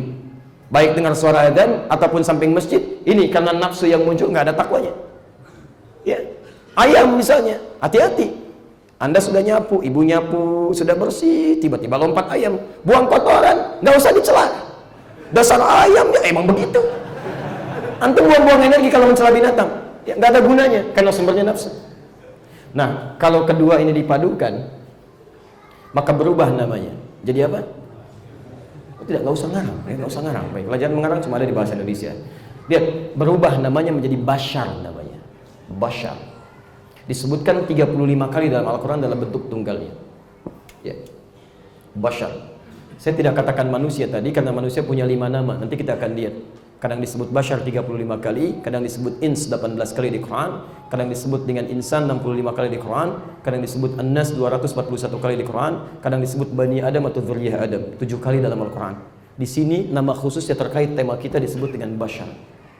Ini nama pertama yang disebutkan saat makhluk ini diciptakan. Quran surah 15 ayat ke-28. Wa idh qala rabbuka lil malaikati inni khaliqun bashar. Nah, sekarang perhatikan, karena kita disebut bashar oleh Quran, artinya kita punya dua potensi ini, seperti yang tadi telah saya uraikan. Ada kecenderungan berbuat baik, ada kecenderungan berbuat buruk. Itulah fitnah kehidupan pertama kita. Karena antum sudah tahu sumber di diri kita ini ada potensi fitnah buruk, bagaimana cara mengatasinya? Langsung munculkan lawannya. Ini wasiat Al-Quran plus pesan Nabi SAW. Jadi kalau antum ingin bisa menekan keburukan-keburukan dalam diri kita, caranya gampang, tingkatkan takwa. Sudah, keluarkan semua kalimat takwa dalam Al-Quran. Ada 115 kali kalimat dalam Al-Quran. Keluarkan ini. Lalu antum tekuni dalam kehidupan. Keluarkan, amalkan isinya. Begitu Anda amalkan isinya, maka nafsu Anda akan ditekan. Sifat buruk Anda akan menghilang. Muncullah sifat baik dalam kehidupan. Di caranya, kalau antum ingin membebaskan dari fitnah yang buruk yang bersumber dari nafsu, maka tidak ada cara lain kecuali meningkatkan takwa kepada Allah Subhanahu wa taala. Karena itulah Nabi seringkali mewasiatkan wasiat takwa dalam setiap kesempatan ta'lim Rasulullah SAW. Dalam setiap khutbah Jumatnya. Silakan antum lihat. Ya ayyuhalladzina amanu taqullaha haqqa tuqatih wa la tamutunna illa wa antum muslimun. Ya ayyuhan nasu taqu rabbakumul ladzi khalaqakum min nafsin wahidah. Al-ayat dan seterusnya. Semua takwa. Apa faedahnya? Yang diinginkan bukan cuma meningkat ibadah, bukan. Tujuan utamanya supaya tidak muncul keburukan-keburukan dalam diri kita. Saya berikan contoh pertama kalimat takwa di Quran. Quran surah kedua Al-Baqarah ayat 2 sampai dengan ayat yang kelima. Kelima itu sampai hasilnya. Dzalikal kitabu la raiba fi hudan lil muttaqin. Kalimat takwa pertama. Apa amalannya? Ayat 3-nya. Alladzina yu'minuna bil ghaib wa yuqimunas shalah. Perhatikan, salat itu bagian dari takwa. Jadi kalau antum benar menunaikan salatnya, maka kebaikan-kebaikan antum akan terangkat, sumber-sumber buruk akan ditekan. Makanya orang yang benar salatnya, itu yang pertama didapatkan bukan cuma kenikmatan dalam salatnya, tapi akan ada dampak dalam perilakunya. Quran surah ke-29 ayat ke-45. Antum hafal insyaallah ayatnya. Innas salata tanha 'anil fahsya'i wal munkar. Fahsya dan munkar enggak ada yang lain kecuali dari nafsu. Innas salat, sungguh, perhatikan cara menerjemahkannya. Salat yang ditunaikan dengan benar itu. Tolong fokus ya, lihat cara menerjemahkannya. Innas salat, sungguh salat yang ditunaikan dengan benar itu sesuai aturannya. Beda antara kalimat menggunakan alif lam dengan tanpa alif lam. Kalau tanpa alif lam disebut dengan nakirah, bebas ya. Qalam, pulpen, spidol, yang mana aja. Jadi kalau saya katakan al-qalam, yang ini, bukan yang lain. Ada spesifikasinya, ada aturannya. Tayyib, semua kalimat salat dalam Al-Quran yang bermakna ibadah, itu semuanya menggunakan alif lam. Silakan antum cek. Kalimat salat pertama, wa yuqimunas shalah. Kedua Al-Baqarah 43, wa aqimus shalah. 45, wasta'inu bis sabri was shalah. 153, ya ayyuhalladzina amanu ista'inu bis sabri was shalah. Semua pakai alif lam. Quran surah 17 ayat 78, aqimis sholata lidulukish syams. 29 ayat 45, innas shalah, pakai alif lam. Artinya salat yang kita kerjakan itu enggak sembarangan. Itu yang disebutkan di awal tadi, sallu kama ra'aitumuni usolli. Dari mulai wudunya, berdirinya diatur betul oleh Nabi. Makanya Nabi itu saat nyusun saf saja itu bukan cuma berbalik melihat, rapatkan, luruskan, tidak. Tapi beliau ungkapkan dengan kalimat yang disertai dengan tindakan. Kata Nabi, aqimus sufuf, rapatkan, luruskan. Bukan cuma dikatakan, tapi dijelaskan. Wahadhu bainal manaqib wal aqdam. Tolong yang lurus itu ya, kata Nabi, ketika tumitnya sejajar dengan bahunya. Jadi kalau antum ingin lurus dalam sholat, mohon maaf, itu bukan meluruskan kaki bagian depan, bukan jari bagian depan, itu keliru. Yang diluruskan dengan garis itu tumit bagian belakang. Sebab kalau tumitnya lurus dengan garis, bahunya akan sejajar. Tapi kalau yang diluruskan kaki bagian depan, jarinya, itu pasti bahunya akan bengkok. Karena ukuran kaki macam-macam. Perhatikan tuh. Ini misal kaki dua gitu kan. Yang satu ukuran 43, yang satu ukuran 40 misalnya gitu kan. Diluruskan kaki bagian depan, ini sudah otomatis. Lihat, belakangnya pasti akan berbeda. Tapi kalau antum luruskan bagian belakang, tumitnya, itu bahunya akan sejajar. Ya. Makanya Nabi keluar, kadang-kadang rapatkan oleh beliau, pundaknya disamakan. Kalau belum ada garis, beliau keluarkan pedangnya, digaris menggunakan pedangnya. Tapi tolong sunnah ini diterjemahkan dengan cerdas ya. Belum ada garis, oh berarti pulang dulu bawa golok ya, Masya Allah digaris begini, ya nggak usah. Ya, itu artinya bikin garis supaya lurus, lihat. Dan kalimatnya menggunakan ma'nawiyah bukan lafziyah. Artinya tidak harus pakai bahasa Arab. Jadi ada kalimat lafziyah, ada ma'nawiyah. Kalau lafziyah nggak boleh diganti katanya. Kalau diganti jadi salah, maknanya jadi hilang. Azan misal lafziyah nggak boleh diganti. Allahu Akbar, harus begitu. Keindahannya terasa, maknanya nyaman ada. Kalau antum ganti nggak akan enak. Allah Maha Besar, Allah Maha Besar. Orang Sunda bilang Allah Anu Agung, Allah Anu Agung. Nggak akan enak kedengarannya. Surah Al-Quran itu lafziyah, bukan ma'nawiyah. Walaupun ada terjemahannya, ketika dikatakan tetap menggunakan bahasa Qurannya, bahasa Arabnya. Wih, Masya Allah, kawan, lagi baca surat apa? Surat semut nih, maha semut. An-Naml. Masya Allah. Kamu apa? Laba-laba. Masya Allah. Al-Ankabut. Gak akan enak kedengarannya, itu lafziyah namanya. Tapi ada bahasa-bahasa ma'nawiyah yang mudah untuk dipahamkan, tidak harus menggunakan bahasa aslinya. Karena itu bahasa aslinya menggunakan bahasa-bahasa simple. Misal, imam menghadap ke arah makmum sebelum sholat, itu tidak harus menggunakan bahasa Arab. Ya, silakan istaqimu, mohon rapatkan safnya, luruskan, tenangkan hatinya, dikhusyukkan. Mungkin ini sholat terakhir kita, mohon dirapatkan supaya setan tidak menggoda kita dalam sholat. Atau yang kedua, istaqimu, mana yang paling mudah untuk diterima dalam jiwa kita? Satu atau dua? Satu, karena kita paham. Boleh antum ulang, Arabnya silakan, kemudian terjemahan bahasa Indonesia itu boleh. Tapi jangan sampai menyampaikan sesuatu, makmumnya nggak paham dengan bahasa maknawi. Ya harusnya maknawi, antum sampaikan lafzi. Tapi makmum nggak ngerti. Sudah tahu Pak, Masya Allah. Padahal bukan itu maksudnya. Jadi agak berbeda di sini. Silakan, itu oleh Nabi betul-betul dipastikan. Safnya diluruskan, rapatkan. Setelah itu belum selesai. Kata Nabi, lihat kalimatnya. Wala tadharu furjatin lisyaitan, rapatkan jangan sampai setan masuk ke celah-celah. Ya, hati-hati antum kalau ada celah sedikit saja setan masuk. Disebutkan dalam hadis lain tadi di Abu Daud nomor hadis 666. Kata Nabi ketika seorang bertakbir begini, ya itu setan sudah mulai menggoda. Kalau antum berikan celah. Jadi kalau antum belum bertakbir masih begini saja, itu kayaknya nggak ada apa-apa. Tapi lihat nanti setelah mulai bertakbir Allahu Akbar, kata Nabi fayaqulu uzkur kadza. Maka setan namanya khanzab, dia akan mulai mengatakan pada Anda, ingat ini ya, ingat itu ya. Makanya Anda jangan kaget, begitu mulai takbir Anda akan muncul ingatan macam-macam di kepala itu. Silakan kalau nggak percaya, nanti zuhur begitu takbir Allahu Akbar, kendaraan saya terparkir benar atau enggak, motor saya aman atau tidak, macam-macam. Sampai kalimat saya ini pun akan muncul, hati-hati ya, kata setan akan digoda. Padahal setan tuh bisa muncul. Dan puncaknya apa? hatta la yash'ural musalli kam rak'atan yusalli. Sampai-sampai orang sholat tidak sadar berapa rakaat sedang menunaikan sholatnya. Ada kejadian. Makanya kenapa sholat dipastikan dengan benar, dengan baik oleh Nabi? Bukan persoalan benar rukunnya saja, bukan. Tapi yang diinginkan tanha 'anil fahsya'i wal munkar. Ada outputnya. Sholat yang ditunaikan dengan benar karena dia tersambung dengan Allah. Sholat itu kan dari kata silah asalnya. Wasala yasilus silah, sampai terhubung dengan erat, tak terpisahkan. Ibadah yang melatih kita terhubung dengan Allah sehingga tidak terpisahkan dimanapun kita beraktivitas, tak terpisahkan dengan Allah, itu disebut dengan sholat. Makanya kalau orang sholatnya benar, Quran surah keempat An-Nisa ayat 103, posisi paling kanan sebelah atas, ke tengah sedikit. Fa'idha qadaitumus sholah, maka tatkala sholat telah anda selesaikan, fadhkurullaha, orang yang benar sholatnya akan langsung tersambung dengan Allah subhanahu wa ta'ala. Dia zikir qiyaman wa qu'udan wa ala junubikum, berdirinya ingat Allah, jalannya ingat Allah, duduknya ingat Allah, berbaringnya ingat Allah. Orang yang dalam hidupnya selalu ingat Allah mustahil bisa berbuat maksiat.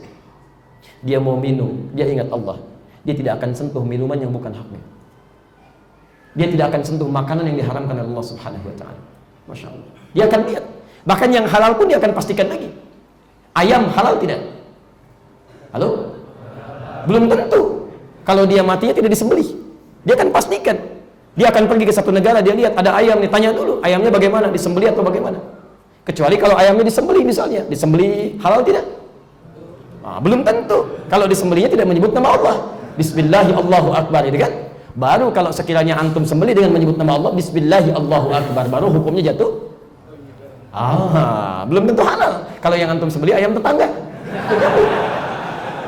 Fikih itu selalu melihat bagaimana ini asalnya dari mana, sumbernya dari mana. Ya, awas, hati-hati, belum pasti di sini juga. Ya. Jadi kita kembalikan lagi. Kalau salatnya sudah selalu menjadikan anda ingat dengan Allah, bahkan berbaring ingat Allah, apa hasilnya? Tanha 'anil fahsya'i wal munkar. Ini nafsu ditekan. Fahsya itu keburukan yang muncul dari syahwat. Pornografi, pornoaksi, LGBT, kata-kata yang jorok, kotor, pandangan yang tidak elok, itu fahsya. Makanya kalau orang sholatnya benar dari ujung kepala sampai ujung kaki, itu akan selalu melihat yang baik, mengerjakan yang baik. Mata nggak mungkin lihat yang salah, yang dia lihat yang baik-baik. Quran surah 24 ayat 30 untuk laki-laki, ayat 31 untuk perempuan. Wa qul lil mu'minina yaghuddu min absarihim. Katakan pada pria-pria beriman, kalau dia melihat matanya cuma boleh lihat yang baik-baik saja. Orang sholat itu mustahil lihat yang jelek, mustahil. Dia akan lihat yang baik. Menurut Allah nggak baik, dia akan palingkan. Ghaddul basar. Wa qul lil mu'minati yaghuddna min absarihinna. Dan bagi perempuan pun begitu. Ini mustahil ada orang sholat melihat sesuatu yang diharamkan oleh Allah Subhanahu wa taala.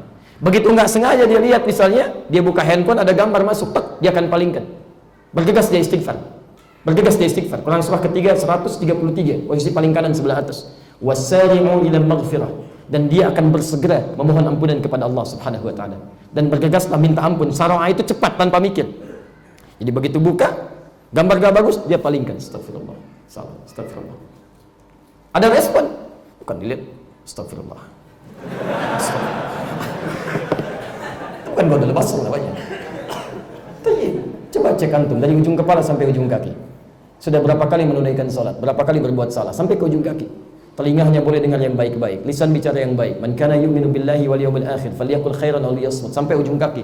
Quran surah 25 ayat 63. Ya, wa ibadur rahmanil ladzina yamshuna 'alal ardi hauna. Hamba Allah yang penyayang itu kalau jalan rendah hati, dia tawadhu, enggak sombong, enggak angkuh.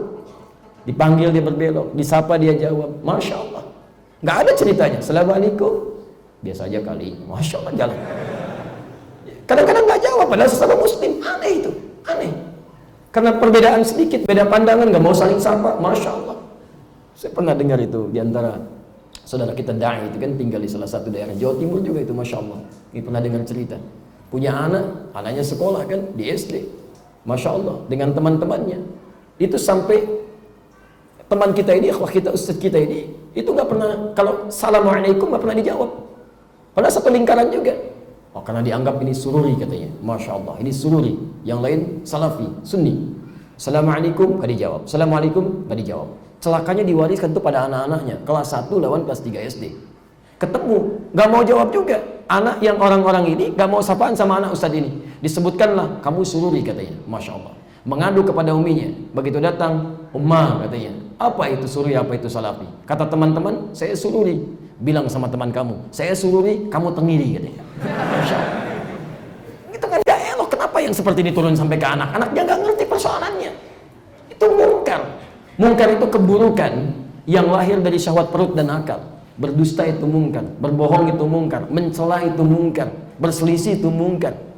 Awas hati-hati, merampok mungkar, membunuh mungkar, itu mungkar. Ini mustahilan orang sholat melakukan itu, mustahil. Nafsunya akan ditekan. Makanya kalau orang benar ibadahnya, di ayat yang kelima ya langsung Al-Baqarah, posisi paling kiri sebelah bawah, ulaika ala hudan min rabbihim wa ulaika humul muflihun. Lihat kalimatnya. Pekerjaannya disebut dengan aflah, orangnya disebut dengan muflih. Muflih, orang yang sholatnya benar, diantaranya wa ulaika ala hudan. Ada ala hudan, ada hudan, itu beda. Lihat sini sebentar. Ini apa? Halo? Bukan, ini kotak tisu. Kalau tisu yang ini, Ini apa? Baik. Sekarang perhatikan, pelan-pelan. Ini kotak tisu. Albat min din. Sekarang perhatikan. Ini ada di mana sekarang? Di atas meja. Kalau sekarang ada di mana? Sama-sama di atas meja. Kalau dalam bahasa Arab beda. Kalau yang begini ini fauqa. Kalau yang begini ini ala. Orang yang ibadahnya benar melekat kepada Allah, maka kalimatnya bukan fauqa tapi menggunakan ala. Ulaika ala hudan, lekat dengan petunjuk Allah Subhanahu wa taala. Orang ini keluar, Allah tunjuki. Orang ini ke kantor, Allah berikan petunjuk. Orang ini di rumah, Allah berikan petunjuk. Kalau sudah semuanya mendapatkan petunjuk Allah, karena ibadahnya kuat dengan Allah, nafsunya ditekan, wa ulaika humul muflihun. Bukankah kalau takwanya naik, nafsunya ditekan, qad aflaha man zakkaha.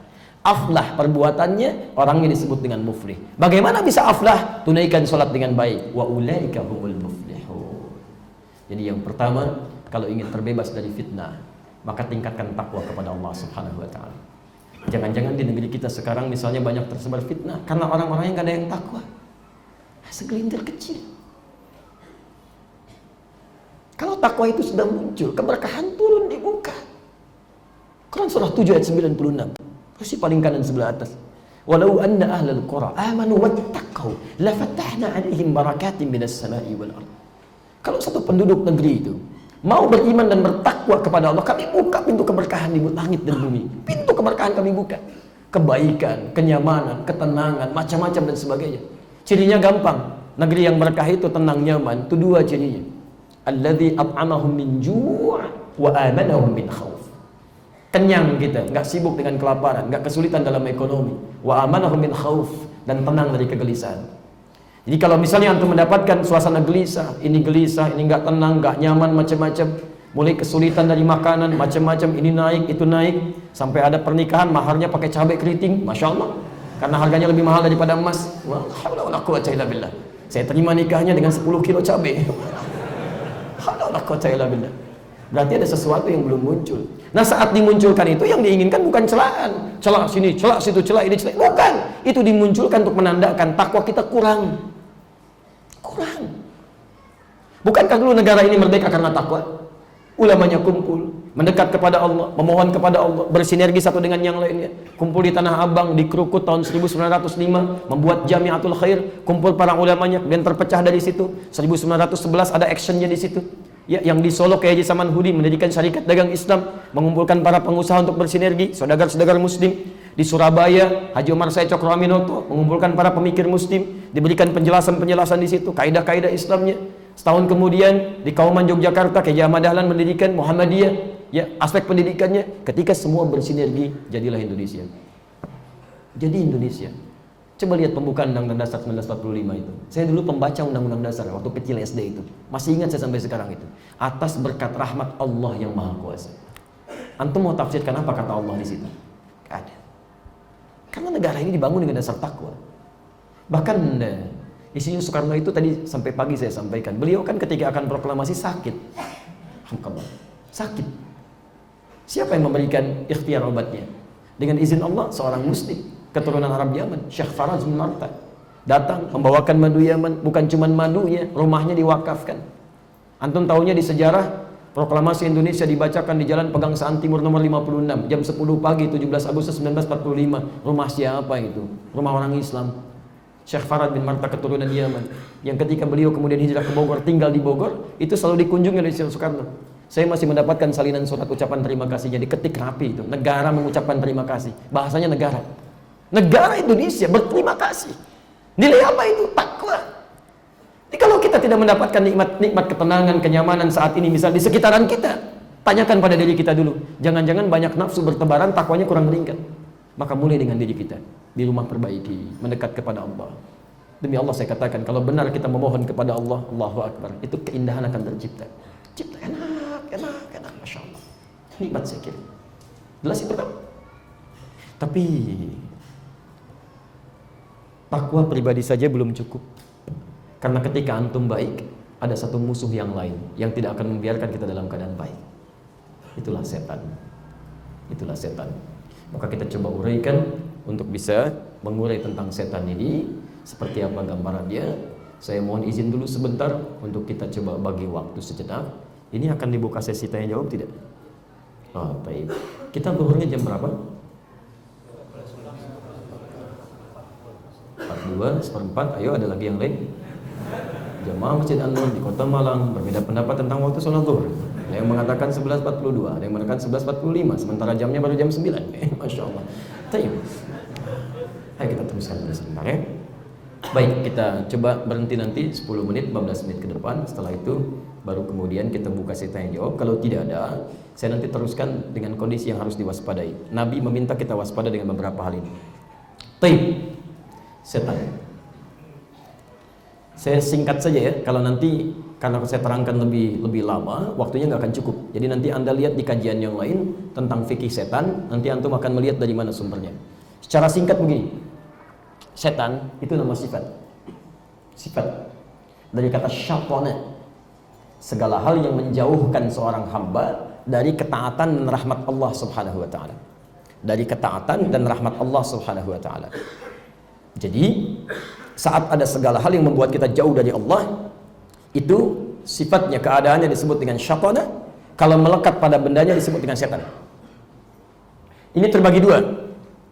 Setan pertama, setan yang tak nampak dalam pandangan. Asalnya dari kalangan jin.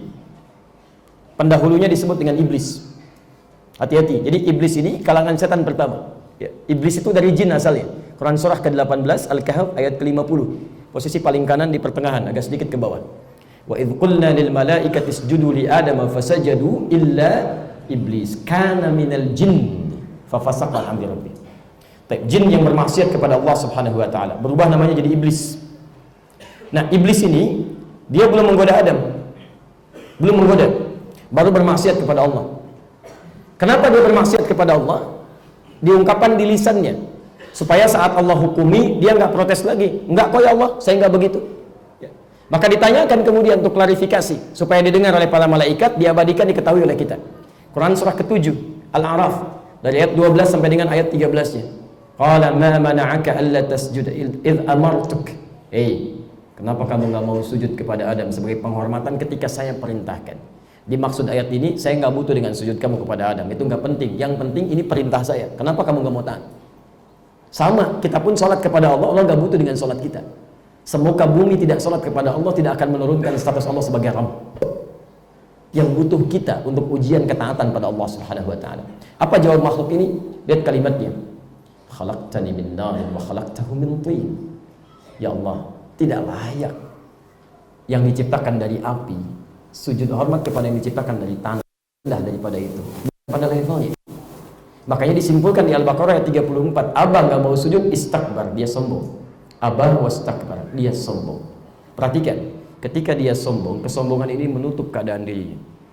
Sifat jelek yang menutup yang baik-baik dalam bahasa Arab disebut dengan balasa. Kalau yang baik menutup yang jelek disebut dengan labisa. Makanya pakaian disebut dengan libas karena dia menutup aurat yang terbuka. Ditutup supaya nggak nampak. Tapi balasa itu artinya menutup yang baik-baik, yang jelek nutup. Makanya menjadi masaha. Kata Al-Fayyumi dalam Al-Misbahul Munir, halaman ke-42 sampai 43. 42 posisi paling kiri sebelah bawah, 43 posisi paling kanan sebelah atas. Beliau katakan, turunan dari iblis itu walaupun a'jamiyun diserap ke bahasa Arab dari kata balasa. Balas bimakna masaha au sakata au ya'isa. Masaha. Makanya tertutup yang baik-baiknya, terhapuskan. Hati-hati. Jadi kesombongan itu kalau nampak pada diri seorang makhluk, maka akan menghapuskan semua kebaikan-kebaikan yang pernah ia tanam. Saya mau tanya sebentar. Kalau tadi jin tadi yang jadi iblis hidupnya di mana? Sebelum turun ke bumi hidupnya di mana? Di akhirat. Baik. Kalau jin ini pernah berbuat baik sehari saja di alam akhirat, ukuran dunianya berapa? 1000 tahun. Artinya kalau dia beramal soleh sehari, itu sama dengan 1000 tahun ukuran dunia. Dia sombong, gak ada nilainya di hadapan Allah Subhanahu Wa Taala. Terhapus. Antum ada yang hidup 1000 tahun? Pernah sholat 1000 tahun? Pernah puasa 1000 tahun? Kemudian antum mau sombong, Masya Allah. Amalan antum gak sebanyak iblis dulu. Mau ikutan sombong, habis semua amalannya. Habis semuanya. Makanya Allah haramkan sifat itu. Ya, keagungan itu jubahku, kata Allah dalam hadis qudsi. Siapa yang mencoba mengenakannya tidak akan pernah mencium bau surga. La yashtamu raihatal jannah, tidak akan cium bau surga. Hilangkan. Yang jadi masalah, hati-hati teman-teman. Kalau sombong sudah menutup, jangankan keangkuhan muncul, hidayah sulit masuk. Dia tahu iblis itu pintar. Makanya dalam bahasa Yunani disebut dengan diabolis, yang jenius. Jenius. Pintar dia ngerti. Allah itu Maha Pengampun, penerima tobat. Dia mau tobat pun akan diterima oleh Allah. Buktinya saat Adam salah, Adam bertobat diterima. Quran surah kedua ayat 37, posisi paling kiri sebelah bawah. Fatalaqqa Adamu min rabbihi kalimatin. Pertanyaannya kenapa dia nggak mau tobat? Persoalan terbesarnya karena ada sifat sombong dalam dirinya. Dia katakan, ya Allah, saya akan buktikan saya lebih hebat dibandingkan dengan Adam. Izinkan saya menggoda dia, saya buktikan level saya lebih tinggi dibandingkan dengan dia. Nah, saat iblis ini menggoda Adam, maka berubah kalimatnya dari iblis jadi setan. Quran surah kedua ayat 36. Saat disebut iblis di ayat 34 belum menggoda. Saat disebut setan baru menggoda. Fa'azallahuma syaitanu anha. Maka setan mempelesetkan Adam dan Hawa istrinya dari surga itu. Kalau kepeleset jatuhnya ke atas atau ke bawah? Ke bawah. Adam ada di mana? Di atas surga. Kalau kepeleset jatuhnya kemana? Ke bawah. Maka jatuhlah dia ke bumi. Diperintahkan Allah untuk turun ke bumi. Ya. Tapi yang jadi persoalan, ketika dia turun pun, iblis pun mengatakan, izinkan saya Allah untuk membuktikan lagi. Nah, ini muncul kalimat ini setelah Adam tobat. Jadi begitu Adam sadar salah, dia bertobat. Rabbana zalamna anfusana wa illam taghfir lana wa tarhamna lanakunanna minal khasirin. Tobat kepada Allah Subhanahu wa taala, diterima tobatnya. Saat diterima itu muncul lagi kesombongannya. Kok saya keduluan lagi sama dia tobatnya? Maka dari situlah ketika diturunkan ke muka bumi, iblis mengatakan lagi dengan sombongnya, ya Allah, berikan saya waktu, saya akan tunjukkan, saya akan sesatkan Adam plus keturunannya untuk membuktikan kesombongannya. Itu yang bahaya. Itu yang bahaya. Makanya dia katakan di Quran surah ke-7 tadi, Masya Allah, sampai dengan ayat ke-26-nya, Quran surah 15 sampai dengan ayat ke-40-nya, saya akan goda dari depan, dari belakang, dari kanan, dari kiri. Saya pastikan gak ada satupun di antara mereka yang dekat denganmu kecuali sedikit kalangan bersyukur. Bahkan di Quran surah keempat ayat 119, posisi paling kanan sebelah bawah, dia katakan wala udhillannahum wala umanniyannahum. Saya akan pastikan sesatkan mereka. Please, saya pastikan akan saya buat angan-angan mereka agar terjauh dari kebaikan-kebaikan. Dari sinilah antum mesti waspada fitnah selanjutnya yang akan menjadikan kita jauh dari Allah, jauh dari kebaikan, ini setan. Tapi persoalannya, setan pertama ini karena disebut iblis, iblis dari kalangan jin. Jin itu dalam bahasa Arab sesuatu yang nggak tampak, tersembunyi. Ya, segala yang tersembunyi berasal dari kalimat jin dengan nun. Jin nun tersembunyi. Jannah, belum kelihatan sekarang. Surga disebut jannah karena belum kelihatan. Jinnah, janin. Ada dalam perut ibunda karena nggak kelihatan, nggak nampak. Oh, kalau janin kelihatan bahaya. Masya Allah, kandungan berapa? 8 bulan. Kok tahu? Lihat aja sendiri. Masya Allah, nggak bisa tampak. Ya, di dalam terlindungi. Makanya segala jin dengan nun itu terlindungi, tersembunyi, nggak tampak. Makanya jin disebut dengan jin karena dia tidak nampak ke permukaan, tersembunyi. Jadi kalau antum sedang melihat misalnya ada jin melakukan penampakan, itu jin sedang keluar dari fitrahnya, sedang punya masalah dia. Itu. Apalagi manusia yang cari-cari penampakan jin, kacau itu. Jangan antum ikuti. Tapi Ustadz dia kayaknya soleh, jubahnya juga bagus, nggak peduli. Walaupun jubahnya selebar Batman, tetap dia punya masalah. Jangan diikuti. Nah, awas hati-hati, setan karena disebut dengan jin di sini, artinya dia masuk dari aspek yang tersembunyi. Dia gerakan nafsu pada kita. Masuknya pelan-pelan. Caranya sempurna di Quran surah kedua ayat 168. Ya, wala tattabi'u khutuwatis syaitan. Dia punya rencana-rencana strategis. Bikin angan-angan, antum mau tahajud, gitu kan? Sudah berusaha keras, siap-siap bangun. Mau bangun jam 3 bikin alarm sampai 3 kali. Jam 2, jam setengah 3, jam 3 kurang seperempat. Alarm jam 2 mematikan alarm untuk jam setengah 3. Alarm setengah 3 untuk mematikan alarm jam 3 kurang seperempat. Udah jam 3 kurang seperempat bangun masih begini juga. Siap-siap bangun. Tiba-tiba yang siang hari biasa-biasa saja. Masuk kamar biasa, dapur biasa, meja makan biasa. Malam-malam bisa berubah. Dasim. Setan rumah. Dasim. Laki-laki. Perempuannya dasimah. Dasim. Betul, kalau pakai tamar butuh kan perempuan. Muslim laki-laki, perempuan muslim. Mukmin laki-laki, perempuan mukmin. Shaim laki-laki, perempuan. Ketemu. Dasim.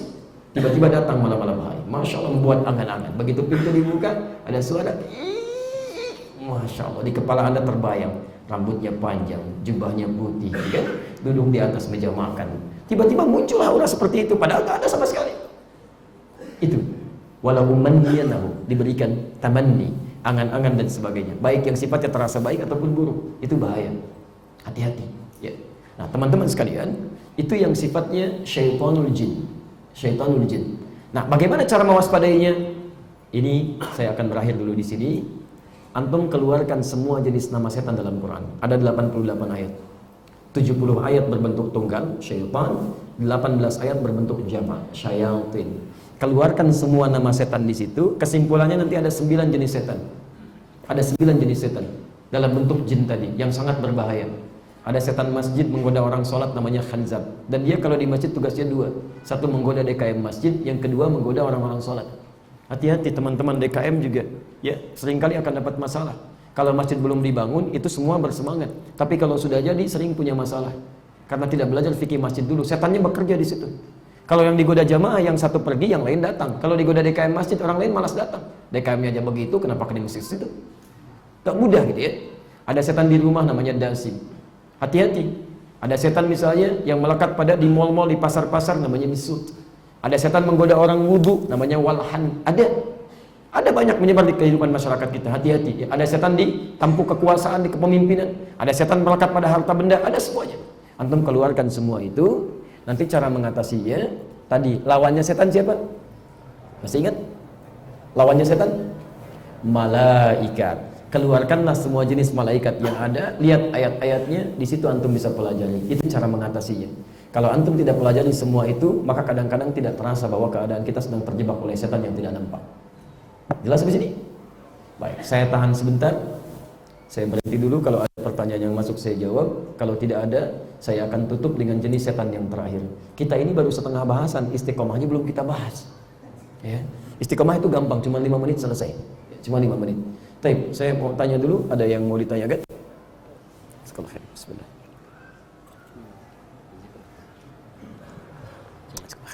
Enggak apa saya baca.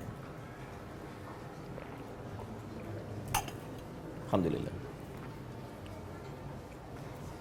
Baik, saya jawab dulu 1 atau 2 pertanyaan. Setelah itu nanti saya kembalikan kepada bagian akhir supaya tidak terputus bahasan kita ya.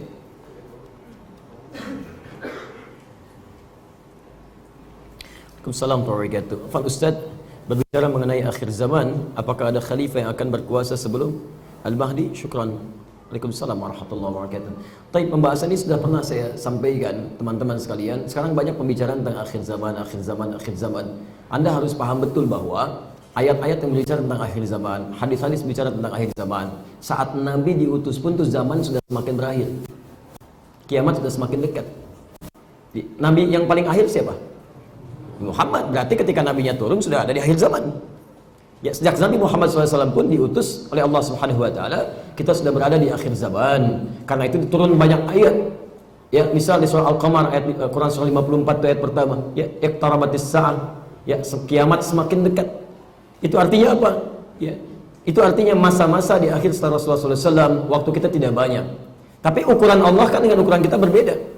Makanya ketika ada orang-orang bertanya tentang kiamat, langsung oleh Al-Quran dan hadis-hadis Nabi SAW dibalikan kembali untuk mempersiapkan diri, tidak sibuk memikirkan tentang situasi akhir zaman. Saya beri contoh begini, misal Quran surah ke 31 ayat 34. Inna Allah 'indahu 'ilmus sa'ah wa yunazzilul ghaith wa ya'lamu ma fil arham wa ma tadri nafsun madza taksibu ghadan wa ma tadri nafsun bi ayyi ardin tamut innallaha 'indahu 'ilmus sa'ah.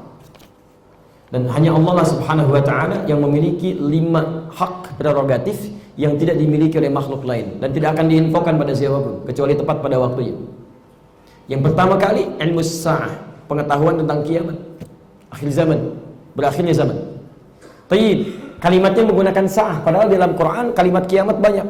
Ada yaumuddin, Ar-Rahman Ar-Rahim Maliki Yaumiddin, ada Al-Qiyamah, surah ke-75, ada Yaumul Akhir. Kenapa menggunakan sa'ah? Sa'ah itu menunjukkan bentuk waktu. Waktu, sekarang disebut jam. Ada menitnya, ada detiknya. Artinya apa? Yang tahu terjadi kapan kiamat sampai dengan menitnya, sampai dengan detiknya itu hanya Allah Subhanahu wa taala. Makanya ketika ditanyakan tentang waktunya, Quran balik bertanya kepada kita, termasuk hadis Nabi, apa persiapannya? Apa persiapannya? Ada seorang Arab bertanya pada Rasulullah SAW, bertanya mata sa'ah. Masya Allah. Maka diberikan oleh Nabi, apa yang sudah kamu siapkan untuk sa'ah itu? La'ala sa'ah takunu qariba. Jangan-jangan saat kiamat semakin dekat, kamu sudah menyiapkan apa? Karena itu kalau saya sarankan, antum jangan menyibukkan diri untuk memikirkan banyak hal terjadi begini, begitu dan sebagainya. Lebih baik persiapkan diri menjadi semakin takwa. Lebih baik dalam pandangan Allah Subhanahu wa taala. Sehingga ketika terjadi apapun, dalam kesempatan apapun, antum dalam keadaan baik.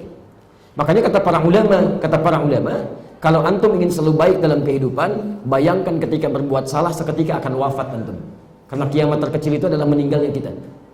Ada ajakan untuk mencuri, korupsi, bayangkan saat saya mengambil saya wafat.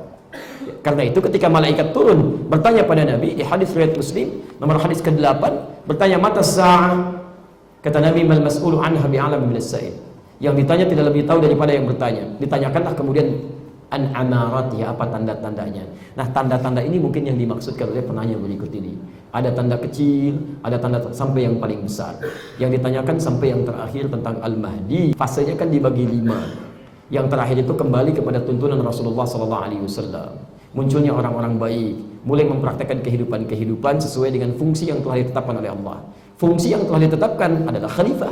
Quran surah kedua ayat ke-30, posisi paling kiri sebelah atas. Inni ja'ilun fil ardi khalifah. Maka boleh muncullah kemudian fungsi-fungsi khalifah di muka bumi. Apa fungsinya? Antum mesti tahu dulu apa itu khalifah. Dari kata khilafah punya beberapa arti. Arti normalnya saling menggantikan. Tapi arti esensinya, khalifah itu sesuatu yang menghadirkan kebaikan-kebaikan. Dari kata al-umru ma'mur, sesuatu yang bermanfaat. Makanya usia antum disebut dengan umur, batasnya disebut dengan ajal. Kenapa disebut dengan umur? Supaya mengesankan kalau masih punya waktu untuk usia, maka isi usia itu dengan segala hal yang bermanfaat. Al-umur itu segala hal yang melahirkan manfaat. Ya, mumpung masih punya umur. Jadi kalau ditanya berapa umur Anda, itu isyarat dari Allah, berapa dari sekian usia Anda sekarang yang sudah bermanfaat. Lisan Anda, pandangan Anda, mata Anda dan sebagainya. Nanti ketika zaman mulai, mohon maaf, banyak kerusakan-kerusakan. Pertama masa nubuwah, kemudian khilafah, ya masih baik terjaga. Setelah itu mulai kemudian raja-raja, ya setelah itu muncul banyak bertebaran keburukan-keburukan, baru kemudian kembali kepada kebaikan-kebaikan. Fungsi khilafah kembali. Yang dimaksud khilafah barangkali belum tentu dalam secara pemaknaan politik. Muncul lagi kemudian satu pimpinan yang lainnya misalnya mengikuti, belum tentu seperti itu. Yang dimaksudkan bisa jadi maknanya umum. Semua orang ingin berusaha untuk kembali pada ajaran Al-Quran dan Sunnah Rasulullah SAW. Dia pengen belajar dengan benar. Yang dulu makmur diartikan rame. Kalau pengajian rame itu senang. Kalau cuma rame jangankan di masjid, di pasar rame, di alun-alun barusan rame. Bukan rame, makmur itu bermanfaat. Dewan Kemakmuran Masjid. Innama ya'muru masajidallah. Quran surah 9 ayat ke-18. Yang dimaksud banyak manfaat yang dilakukan. Kalau sudah seperti itu, maka sesuai yang ditanyakan seperti ini. Ya, maka sudah kembali kepada kebaikan. Nanti orang-orang baik ini diwafatkan, tinggal tersisa orang-orang yang jelek di masa akhir. Saat jelek ini muncullah, kemudian mulai muncul tanda-tanda yang lainnya. Ada duhan, ada puncaknya Dajjal dan sebagainya. Kalau sudah seperti itu, maka puncak terakhirnya adalah turunnya Al-Mahdi. Ya, itu dalam kajian nanti yang lebih jauh lagi. Tapi intinya, apa yang sudah kita siapkan untuk menuju pada kebaikan-kebaikan, menuju pada Allah Subhanahu wa Ta'ala. Sekalian, karena ini ada pertanyaan yang sangat penting sekalian. Untuk menuju ke masa ini, kita akan dihadapkan pada ujian. Munculnya setan-setan yang dahsyat dari kalangan manusia. Bahkan disebut oleh Nabi dengan Dajjal, Dajjalun. Di hadis riwayat Muslim, jilid yang pertama, halaman 111, bab yang keempat, hadis nomor 6, posisi paling kiri sebelah atas. dari Abu Hurairah radhiyallahu taala anhu. Lihat kalimatnya. Sudah. Nabi Hurairah radhiyallahu taala anhu qala, hadis riwayat dari sahabat Abu Hurairah semoga Allah ridai kepada beliau. Qala Rasulullah sallallahu alaihi wasallam, Rasulullah sallallahu alaihi wasallam sekali pernah bersabda, sayaqulu fi akhir ummati, riwayat lain sayaqulu fi akhir zaman, dajjaluna kadzdzabun. Akan muncul di akhir-akhir masa umatku para dajjal-dajjal penipu. Tapi nipunya bukan urusan dunia. Karena dalam urusan dunia di masa Nabi sudah banyak yang nipu timbangan, makanya turun ayat wailul lil mutaffifin. Yang nipu dengan lisan wailul lil mukadzibin. Ini bukan. Yuhadditsunakum bima lam tasma'uhu wa la yasma'unahu aba'ukum. Dia akan banyak bicara tentang agama kalian yang membuat kalian heran. Bahkan membuat orang tua kalian dulu pun akan merasa heran bila mendengar kalimat yang sama. Jadi banyak orang yang akan bicara tentang agama yang membuat kita terheran-heran. Kok bisa ada perkataan begitu? Gak jelas sumbernya. Dan disebut dengan kalimat dajjal. Di antara sifat dajjal itu bukan bodoh tapi pintar. Dajjal itu pintar, bukan bodoh. Ya, kalau bodoh bagaimana bisa menipu banyak orang? Ini pintar, bukan dajjal biasa. Artinya apa? Akan banyak orang-orang pintar berbicara masalah agama tapi membuat kita heran dan bingung. Hati-hati teman-teman sekalian. Kalau orang bodoh bicara masalah agama, masya Allah, berapa salat subuh? 2 rakaat, belum soleh, besok 3 ya. Orang bodoh bicara begitu, kita tinggalin, selesai masalah. Ini orang-orang pintar, gelarnya banyak, S1, S2, S3, S-nya banyak sampai dingin, masya Allah. Ada gelarnya doktor, gelarnya profesor, macam-macam. Tiba-tiba bicara kepada Anda, semua agama itu sama, menuju pada Tuhan yang sama, cuman caranya beda-beda. Masya Allah, la haula wala quwwata illa billah. Itu jangankan kita Pak, orang jahiliyah pun kalau dengar ikutan bingung. Betul. Zaman jahiliyah itu kan turunnya Quran surah ke-17 ayat 73 sampai 75 sampai dengan Al-Kafirun. Kan itu datang kepada Nabi malam-malam harinya. Ya Muhammad, kita memang beda. Lihat, kita memang beda. Tapi jangan sampai perbedaan ini membuat kita berselisih. Gantian aja. Malam ini kita nyembah Tuhan kamu, besok kamu nyembah Tuhan kita. Turun ayat. Qul ya ayyuhal kafirun. Hei orang-orang kafir yang menutup dirinya dari risalah. Menutup diri, jadi diajak dia nggak mau kami menutup diri. Makanya ketika disebutkan kafir mereka nggak marah, karena standar kafir itu dalam bahasa Arab standar orang yang menutup diri. Ayo kita ke Islam, nggak, saya nggak mau, saya menutup diri. Makanya turun ayat, qul ya ayyuhal kafirun. Hei orang kafir, nggak marah. Abu Jahal nggak marah, Abu Lahab nggak marah, dan abu-abu yang lain nggak marah juga.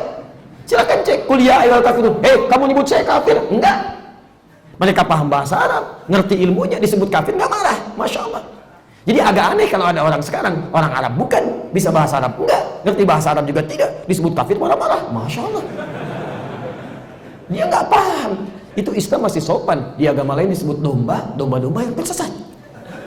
Kita nyebut masih sopan gitu kan. Ini cuman kajian ilmiah ya, tidak ada tendensi yang lain. Hati-hati, karena lagi pada sensitif nih, pulang-pulang dari sini ditersangka saya nanti ya. Agak pelan-pelan lah insya Allah. Ini kajian ilmiah, kalau nanti dipersoalkan kita berdiskusi dengan pendekatan ilmiah. Baik, sepakat seperti ini? Kita teruskan dulu ya. Di kuliah ayyuhal kafirun. Katakan orang-orang kafir, la a'budu ma ta'budun. Sampai kapanpun kami tidak akan menyembah apa yang kalian sembah. Dan hebat, kalian pun tidak perlu repot menyembah apa yang kami sembah. Lakum dinukum waliyadin. Mereka mengatakan kita beda kok. Ini tiba-tiba ada orang, masya Allah, di zaman yang serba hebat, peralatan canggih, pintarnya luar biasa, mengatakan yang tidak pernah dikatakan orang jahiliyah. Semua agama sama. Itu orang jahiliyah kalau dengar ikutan bingung tuh. Bisa begini. Ini kalimat yang luar biasa. Bahkan saya agak bingung ya. Kadang-kadang ada gelar-gelar yang melekat tuh. Ini di Indonesia tuh mudah sekali. Ya, baca Quran sedikit jadi ustaz, tampil sedikit jadi kiai, macam-macam. Ada kiai, ada macam-macam, masya Allah. Ya ada banyak gelarnya lah ya. Ini spidol kan, ini macam-macam. Muncul gelar baru. Ini yang saya agak bingung. Ada orang melekatkan gelar pada dirinya, masuk ke tempat ibadah orang lain, kemudian mencela saudaranya. Yang paling aneh mengatakan Allah itu bisa dipanggil dengan nama apapun, bisa dengan ini, bisa dengan itu, bisa dengan macam-macam. Itu boleh kok. Cuma yang belum mengerti aja, yang belum memahami itu. Semoga mereka mendapatkan hidayah. La haula wala quwwata illa billah. Itu nggak baca Quran, nggak baca Quran, nggak baca Quran demi Allah saya katakan. Ya, orang-orang jahiliyah mengatakan Tuhan kami Lata, Tuhan kami Uzza. Lalu bertanya pada Nabi Muhammad, Tuhan kamu namanya siapa? Turun Quran Al-Ikhlas. Turun surah Al-Ikhlas. Kul, katakan Muhammad, huwa, dia itu Tuhan kamu Allah. Disebutkan Allah untuk membedakan dengan Tuhan-Tuhan yang lainnya. Bukan Lata, bukan Uzza. Lu Anda datang mengatakan bisa disebut dengan apa saja. Anda siapa? Mungkin Anda sedikit letih, butuh istirahat gitu. Itu ada sesuatu yang keliru di situ. Dan itu orang-orang yang pintar terlihatnya. Sehingga fitnahnya luar biasa. Makanya kata Nabi menggunakan kalimat iya. Iya itu hanya digunakan pada dua hal. Ketaatan mutlak atau hal yang harus kita jauhi luar biasa karena dampak bahayanya besar. Makanya saat kita menyembah Allah menggunakan kata iya. Iya karena na'budu, ketaatan mutlak. Hanya engkau yang kami sembah, ikhtisas, bukan yang lain. Tapi ini menggunakan kata iya juga. Iyyakum wa iyyahum. Hati-hati dengan mereka itu. Kalian mesti hati-hati, itu bahaya luar biasa. Saya tanamkan dari sekarang ya. Orang liberal itu, orang plural, itu lebih berbahaya dibanding orang musyrik. Lebih bahaya. Kalau orang musyrik, itu dia bisa tobat, dia bisa kembali kepada Allah Subhanahu wa Ta'ala. Sepanjang ajalnya belum datang menjemput dia, bisa diterima kebaikan-kebaikan. Yang berbahaya dari orang liberal itu, dia bisa menutup pintu hidayah dan menghambat orang lain mendapatkan hidayah. Pak, bagaimana caranya masuk Islam? Untuk apa? Sebuah agama sama. Menuju pada Tuhan yang sama, cuman bapak terlahir fitrahnya beda. Dosanya luar biasa itu. Ada orang punya penyakit, ada homo, ada lesbi, itu kan penyakit. Penyakit itu. Hewan aja nggak punya akal, nggak melakukan itu. Antum pernah dengar ada kambing lesbi? Atau di Malang ada sapi homo? Nggak ada, binatang aja nggak melakukan. Berarti ada yang salah dalam dunia kemanusiaan. Jelas kok pasangan manusia. Quran surah 49 ayat 13. Ya ayyuhan nasu inna khalaqnakum min dzakarin wa untha. Dzakar dan unta. Allah ciptakan Adam dengan Hawa, bukan Adam dengan Adang. Beda. Lain Adam Hawa, ya, nyambung keduanya, beda lahir kita. Jadi jelas pasangannya. Tiba-tiba ada orang sakit, ingin berubah, saya ingin sembuh Pak. Oh tidak, itu fitrah kehidupan. Itu kita transgender di sini. Antum lahirnya memang sudah seperti itu. La haula wala quwwata illa billah. Anaknya homo kelimpangan dia, anaknya lesbi nggak mau dia, tapi pada orang lain dia bisa menutup. Itu bahaya, bahaya. Makanya orang seperti ini ciri khasnya. Kata Al-Quran itu bicaranya pandai sekali. Retorikanya cantik, kalimatnya menarik, seakan-akan kalimat-kalimatnya benar. Quran surah kedua ayat 204 sampai 207. Posisi paling kiri sebelah atas. La haula wala quwwata illa billah. Wa minan nasi may yu'jibuka qawluhu fil hayatid dunya wa yashhadullaha 'ala ma fi qalbihi wa huwa aladul khisam. Ada di antara manusia kalau bicara kata-katanya cantik sekali, kalimatnya menarik sampai Anda bisa terpikat. Kadang-kadang mengambil sebagian dari ayat-ayat Allah, dia potong-potong. Ini buktinya pluralisme agama. Al-Baqarah 62 dia potong tengah-tengah ayat itu. Nggak dia sempurnakan, itu bahaya. Bahaya di situ. Ya, wa huwa aladul khisam, itu penantang musuh yang paling nyata. Bahkan kalau diingatkan susahnya luar biasa. Wa idza qila lahu taqillaha akhadhatul 'izzah. Kalau diingatkan bertakwalah kepada Allah, akhadhatul 'izzah bil itsm. Muncul kesombongannya. Kamu siapa? Gelar juga nggak ada. Saya S3. Kamu S aja belum. Kamu masih P. Masya Allah. Hebat tuh. Ya. Jadi ada tingkatan-tingkatan yang sulit diingatkan. Orang seperti ini susah. Diajarin nyahut lagi, diajarin nyahut lagi. Kadang-kadang kita berikan satu kalimat, dia satu paragraf. Kita satu paragraf, dia satu buku tuh. Muncul celaan ini macam-macam, nantang kadang-kadang. Kadang-kadang nantang. Nah, bagaimana menyikapi orang seperti ini? Nah, ini disebut oleh Quran pun sebagai setan-setan dari kalangan manusia. Wa idza khalau ila syayatinihim. Quran surah kedua ayat 14, posisi paling kanan sebelah bawah. Wa idza laqul ladzina amanu qalu amanna.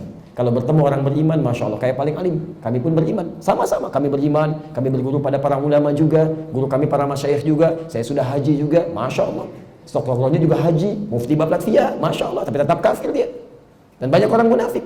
Abdullah bin Ubay bin Salul bahkan hidup di zaman Nabi, Masya Allah. Kalau sholat, antum tahu nggak?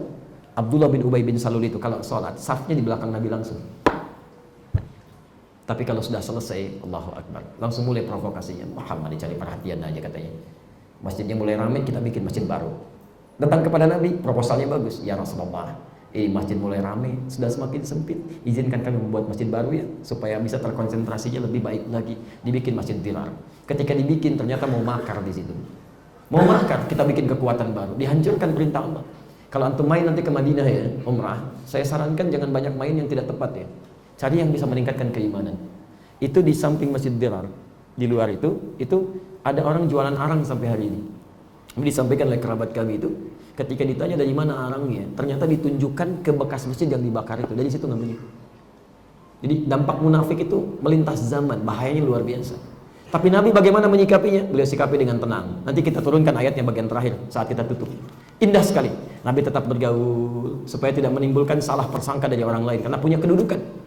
Tapi indah, sakit, Nabi berikan obatnya. Anaknya kan Abdullah juga, taat, soleh. Hati-hati ya, jangan disimpulkan kalau ayahnya bermasalah, anaknya bermasalah juga, tidak. Belum tentu nyambung. Seperti anak seorang soleh, belum tentu anaknya juga bisa soleh. Ayahnya soleh, anaknya belum tentu soleh. Ya, kalau tidak disiapkan.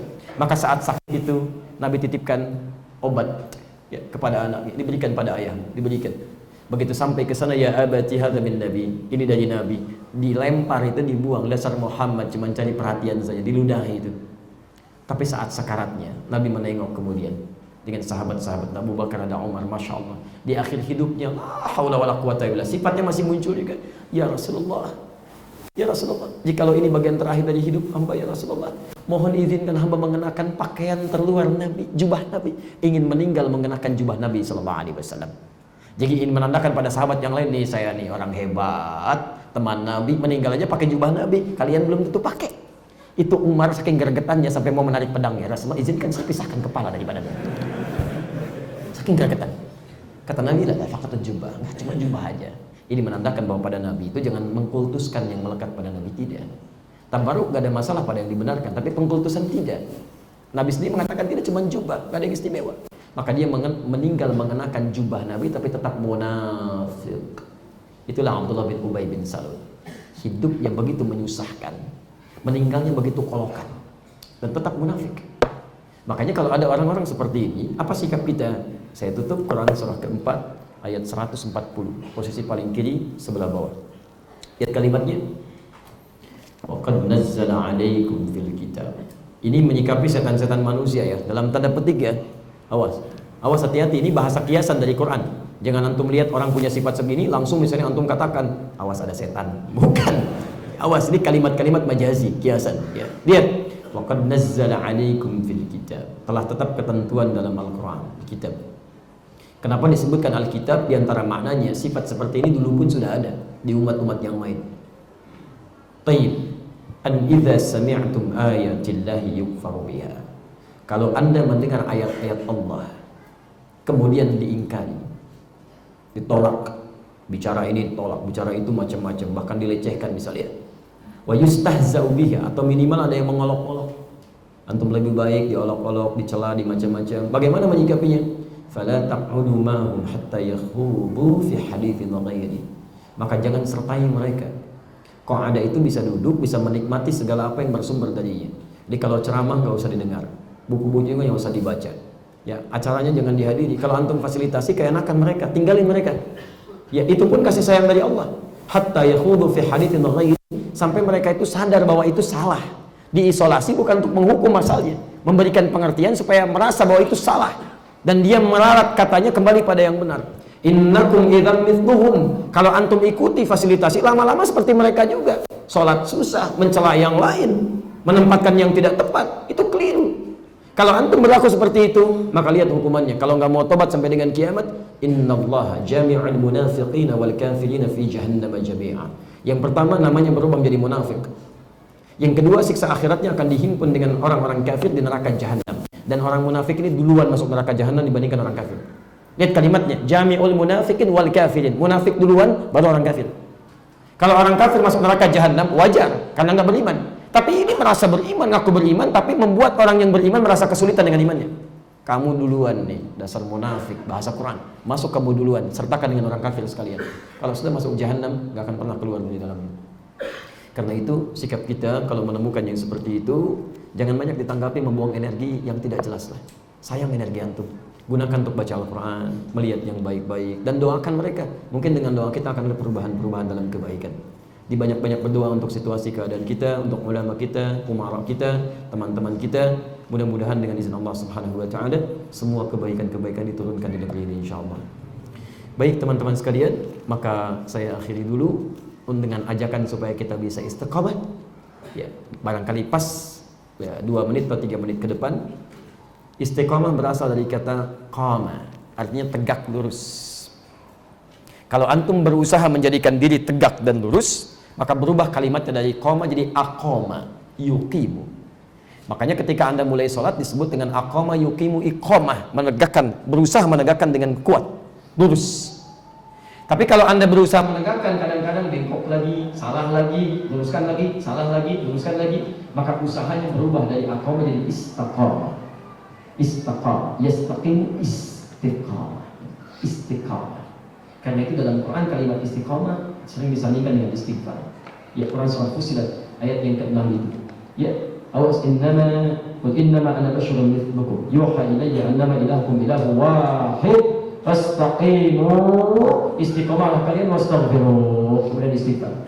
Ini menandakan bahwa satu, kita diminta oleh Allah Subhanahu wa taala untuk konsisten berusaha terus tingkatkan kebaikan, ketakwaan. Kemarin belum jamaah, sekarang jamaah. Kemarin belum sholat sunnah, sekarang sholat sunnah. Kemarin banyak baca Al-Quran, sekarang banyak baca Al-Quran. Kemarin belum infak, sekarang mulai infak. Kadang-kadang godaannya tidak mudah. Mau jamaah, ada kerjaan yang lain. Mau baca Quran, ada kerjaan yang lain. Mau infak, ada prioritas yang lain. Maka kita berusaha lagi. Itulah istiqamah. Berusaha tegak dalam hukum aturan Allah Subhanahu wa taala dan Rasulnya. Kalau sudah bisa seperti ini, maka berbahagialah. Berita gembira di Quran surah Fussilat ayat 30 Allah mengatakan kalimatnya, "Tsumastaqamu tatanazzalu 'alaihimul malaikah innal ladzina qala rabbuna Allah." Sungguh orang-orang yang meyakinkan pada dirinya, Rabb saya Allah, aturan saya aturan Allah, ketentuan saya ketentuan Allah. Tsumastaqamu, kemudian dia istiqamah, berusaha semaksimal mungkin menunaikan semua aturannya. Tatanazzalu 'alaihimul malaikah, maka akan diturunkan para malaikat menjaga hidupnya. Allah takhafu, supaya menjaga supaya tidak gelisah, wala tahzanu, dan tidak sedih, wa abshiru bil jannati allati kuntum tu'adun, dan berikan kabar gembira pada orang-orang ini dengan surga yang telah dijanjikan menantinya. Semoga kita termasuk pada golongan di dalamnya, bisa istiqamah dan memperbaiki keadaan diri kita. Saya akhiri dengan satu kalimat, kalau antum belum bisa istiqamah berlomba dengan orang baik meningkatkan amal soleh, maka istiqamah berlomba dengan para pendosa untuk beristighfar dan bertobat kepada Allah Subhanahu wa taala. Subhanakallahumma wa bihamdika asyhadu an la ilaha illa anta astaghfiruka wa atubu ilaik, wa akhiru da'wana alhamdulillahi rabbil alamin wal 'afwu minkum. Assalamualaikum warahmatullahi wabarakatuh.